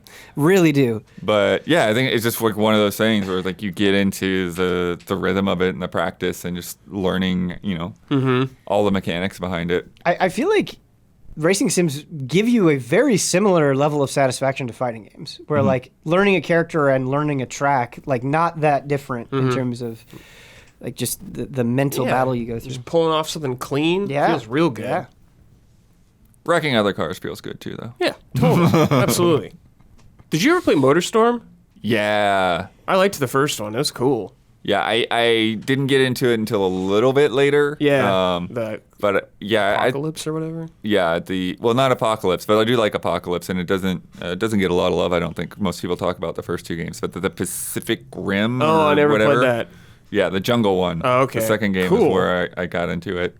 Sick. Some funny things with that too, where like they had like the sprayers. Remember, where like you cooled your engine off so Yeah. you could get more boost. Yeah. Weirdly, I think the MotorStorm that I have the most experience with, which is admittedly still not that much, is the PSP one. I think it's Yeah, the Arctic- yeah. Arctic yeah, Storm. cool, Yeah, I dude. like that one too. Dude, that's pretty sick. From Chris Park. Hello, allies. Will the game industry try to follow the lessons dealt by Elden Ring's open world design, or will they mostly ignore it like Breath of the Wild outside of Genshin Impact? Will there be a Genshin Impact equivalent of Elden Ring years from now? And will Ben Elden wail Ring on with it? anime waifus. Yo, that might yeah. Shit. Well, okay, real talk. So many games are inspired by Dark Souls to the point of oversaturation. Yeah. Which is cool. Soldiers. Which is cool, but like, do that many of them do it well None to of the them point that it's are- like even close to From No, Software? none of them No. are ever as good. Yeah, ever. So I'm not saying that can't Except for happen, Dolmen, dude. right? I do think Souls-likes have gotten better over time. But Yeah, Elden Ring already has waifus, so yeah, Yeah, but I don't spend money. right. Right. Right. It doesn't have gacha waifus. I mean, Best kind. Genshin Impact is such an DLC could interesting come. game. So I feel like inspiration takes a long time to like see fruition, right? Like I don't think we're gonna see like these amazing masterpieces next year that were directly inspired by Elden Ring. But I certainly think They'll take notes. in a couple of years, like 2 to 3 years, totally you will see those games. I think the impact of Elden Ring has been ferocious. Like regardless of how you feel about that game, it is so rare that a game comes out and I feel like dominates the entire gaming conversation for as long as Elden Ring has been. Dude, tell that to Gorilla. It's happened to them twice now. They keep getting screwed over.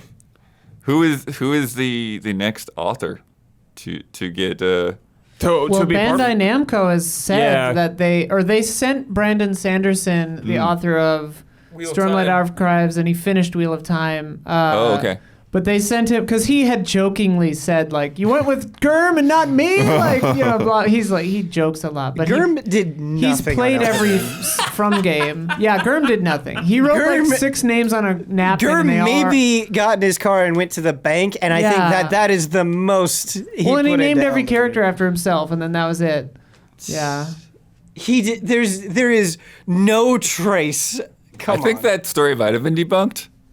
Which story? The name thing lining up to his name.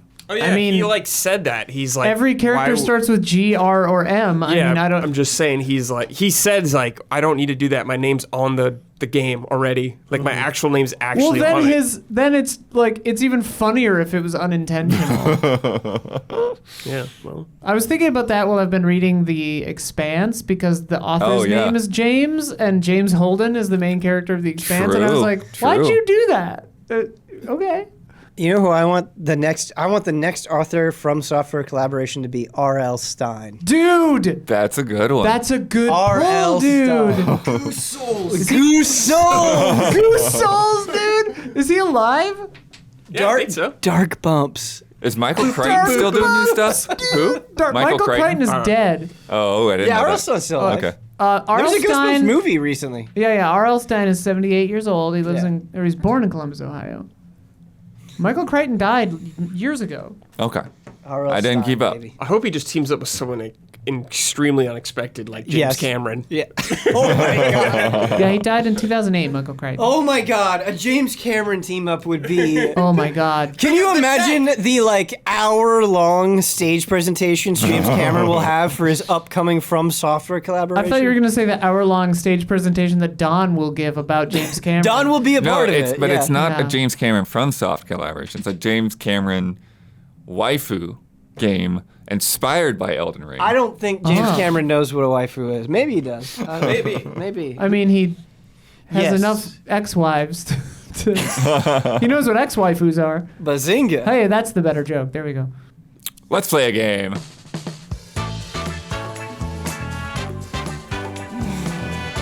From Joseph Caruso.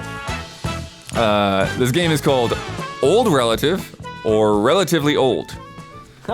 So they brought up that I recently tweeted that in my head I just played Chrono Cross recently, but upon looking it up, it was 2013, 9 years ago.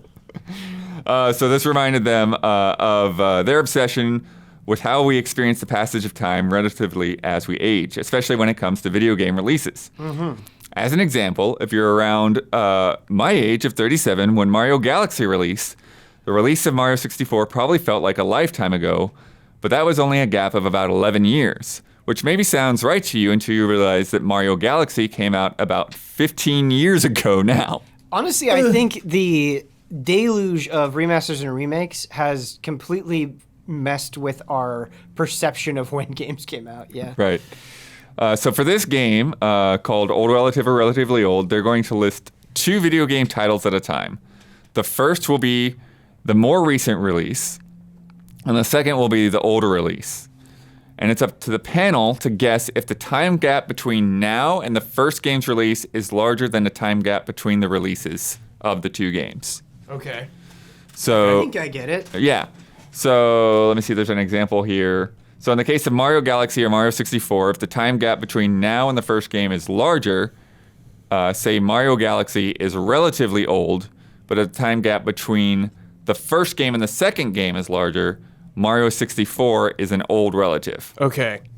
Wait. If the time gap What? is the same, say same. Oh, no, hold on. Run this back. So the first game. Wait, don't say first game. Say the name of the game. So it's Okay, Mario Galaxy is relatively old. Mario 64 is an old relative. So that means Wait, that aren't we trying to guess? the gap. The gap between So the gap between Mario Galaxy and Mario 64 is longer.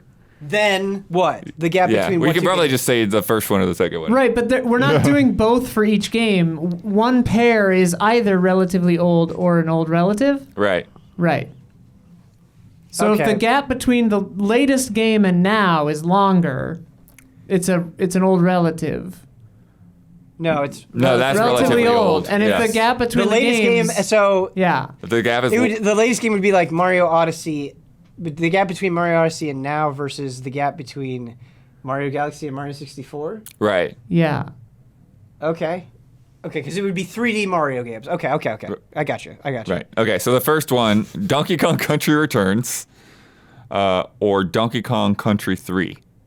Ooh. Oh, so it would be Donkey Kong Country 3 and Donkey Kong Country 1, right? No, Country Returns and Donkey Kong Country 3. Okay, but the gap is the between gap Country bet- Returns and Donkey Kong Country 3 versus the gap between Returns and Donkey Kong now. Country? No, and No, between now. between now. How old Donkey Kong Country Oh, Returns I is. see. Yeah. I see. So, I'm gonna say the one, whatever the hell it means, is that the gap between now and Donkey Kong Country Returns. I'm going to say, oh, gosh. So that would be relatively old, right? Let's just say now and old or something like them or now. Sure. I think Brad is right. I think the gap between now and Returns is longer between Yeah, the gap the now between gap. Returns and Donkey Kong Country 3. It's not. It's just Shit. a little bit different. So Donkey Kong Country 3 is the old relative. So it's Donkey Kong Country Returns came out in 2010, which is a 12-year gap. Donkey Kong Country 3 came out in 1996. So that's a 14-year gap Pretty close. from 2010. Pretty close. Yeah.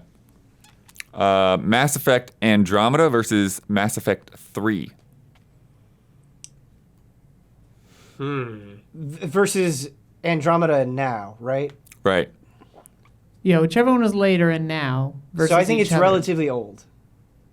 So I think the gap between Andromeda and now is longer than the gap between Andromeda and 3. Yes, I think so. I think that they're farther apart from each other. They're the same. Oh, Andromeda was 2017.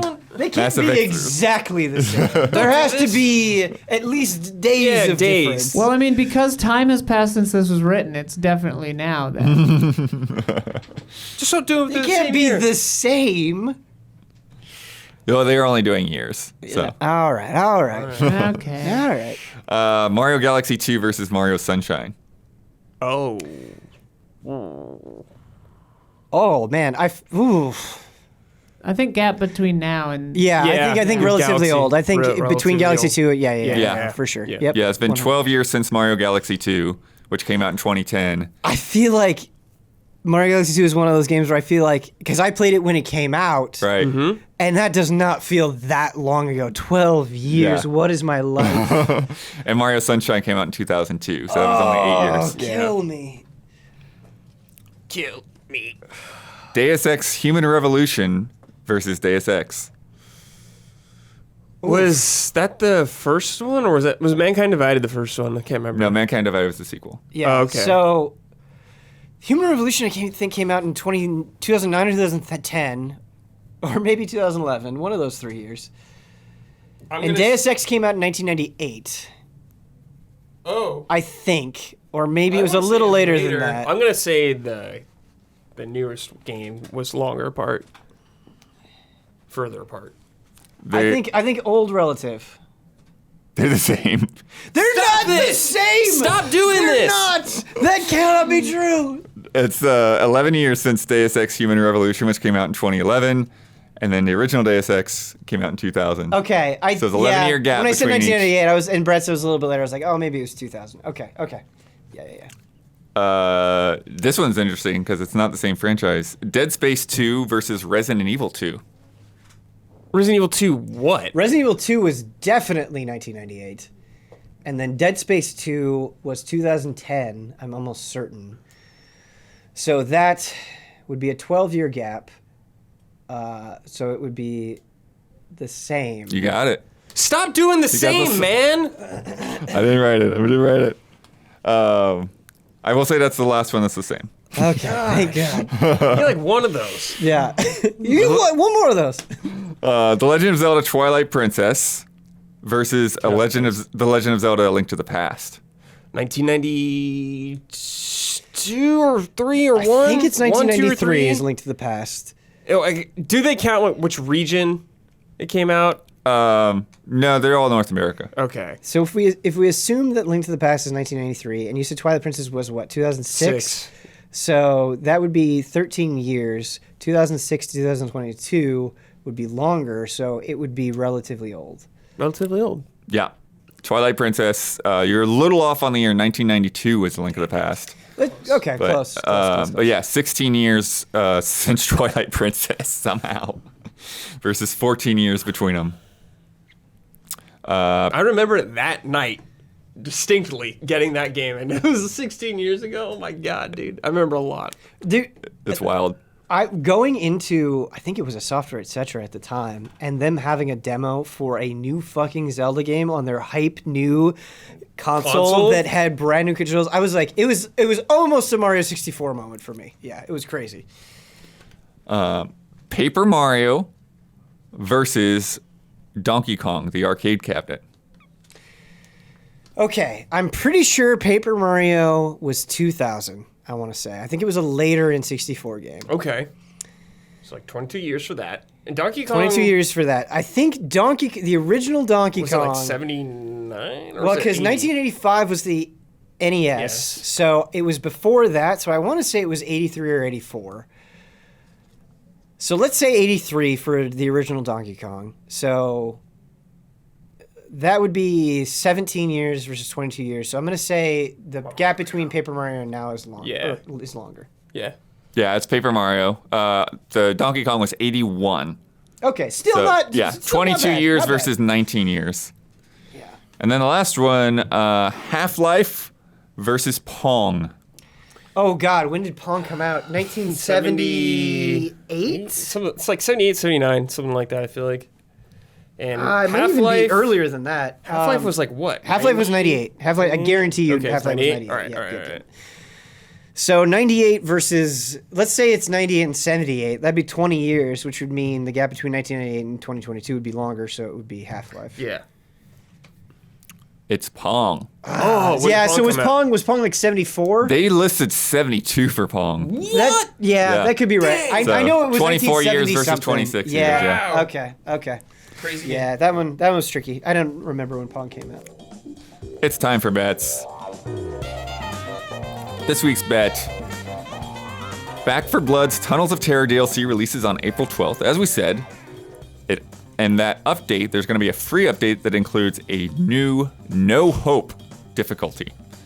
Next week, we are going to start a solo game on No Hope difficulty. I didn't realize that it was No Hope difficulty, so I screwed up my bet. Oh, sorry. It's okay. On a new map. I'm also checking to see if we actually I hope this isn't a dread mode situation where it's like, Where you have oh to no, beat you hard gotta mode? unlock Yeah. it. But if we do, then we'll just do the hardest thing we can.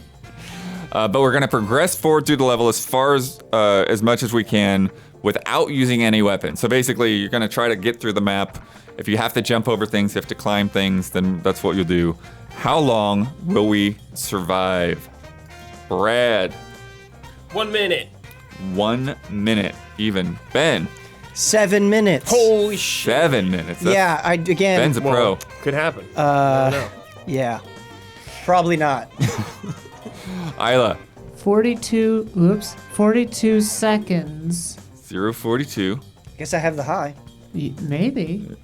And then I went 2 minutes and 47 seconds. Oh. Come on, 3 minutes. All right, last week's bet, Chrono Cross Radical Dreamers Edition coming out today. and I am going to check how many viewers it has on Twitch, combining both the original version and re-release. They actually didn't do a re-release; it's just Chrono Cross. And then last week, Chrono Trigger had 180 viewers. Weird West had 11,000 viewers. But our bets were Damiani bet Chrono Cross would have 1,000 viewers. Brad bet that they would have 10,000 viewers. Isla bet 4,000 viewers. And I bet Usually it's just like 23,000 viewers. Now, before this, I checked and there was like 2.5 thousand. Let's see if it's gone up or down. that sounds about right. 3.4. 3.4 went up a little Mega bit. 64, Assist Me Doom, represent. So that puts it to Isla. Ha And that brings us score to Massive Chubb 6, Splish. And Melodorous Sea Lions 5.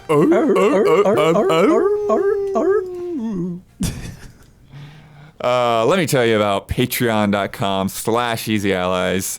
That is how we are funded, how are we supported.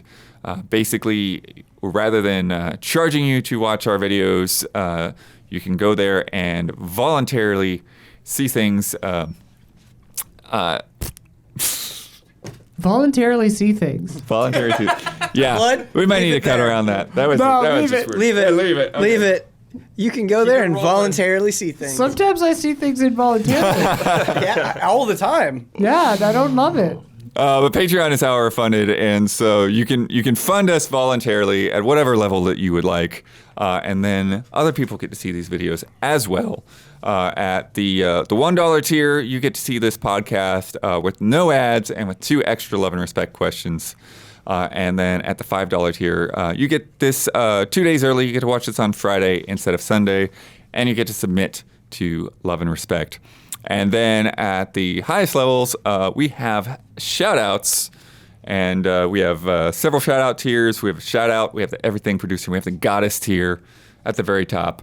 And this month's shout-outs are Jabawabs, Elthanis, Greg the Dark Knight Kettering, Caleb Togi Crawford, Nick, Raymond Wheeler III, Zatwandut, and Anna Croth. Shout out. Shout out. Cut to myself early there. Isla, yes, you get to promote any Easy Allies video you'd like to promote. You get the final word on anything you've disagreed with, want to reiterate, or just pop in your head, and you get to sign off with your trademark sign-off. Yo, watch Mysterious Monsters, dude. Do it. I love Mysterious Monsters. Watch everything. Everything we do is great. I don't know. I didn't disagree with anything, but I'm just thinking about Suikoden now. I love Suikoden. Play Suikoden 1 and 2. They're great.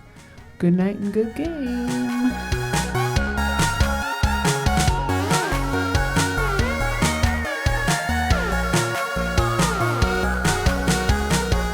Blame it on women.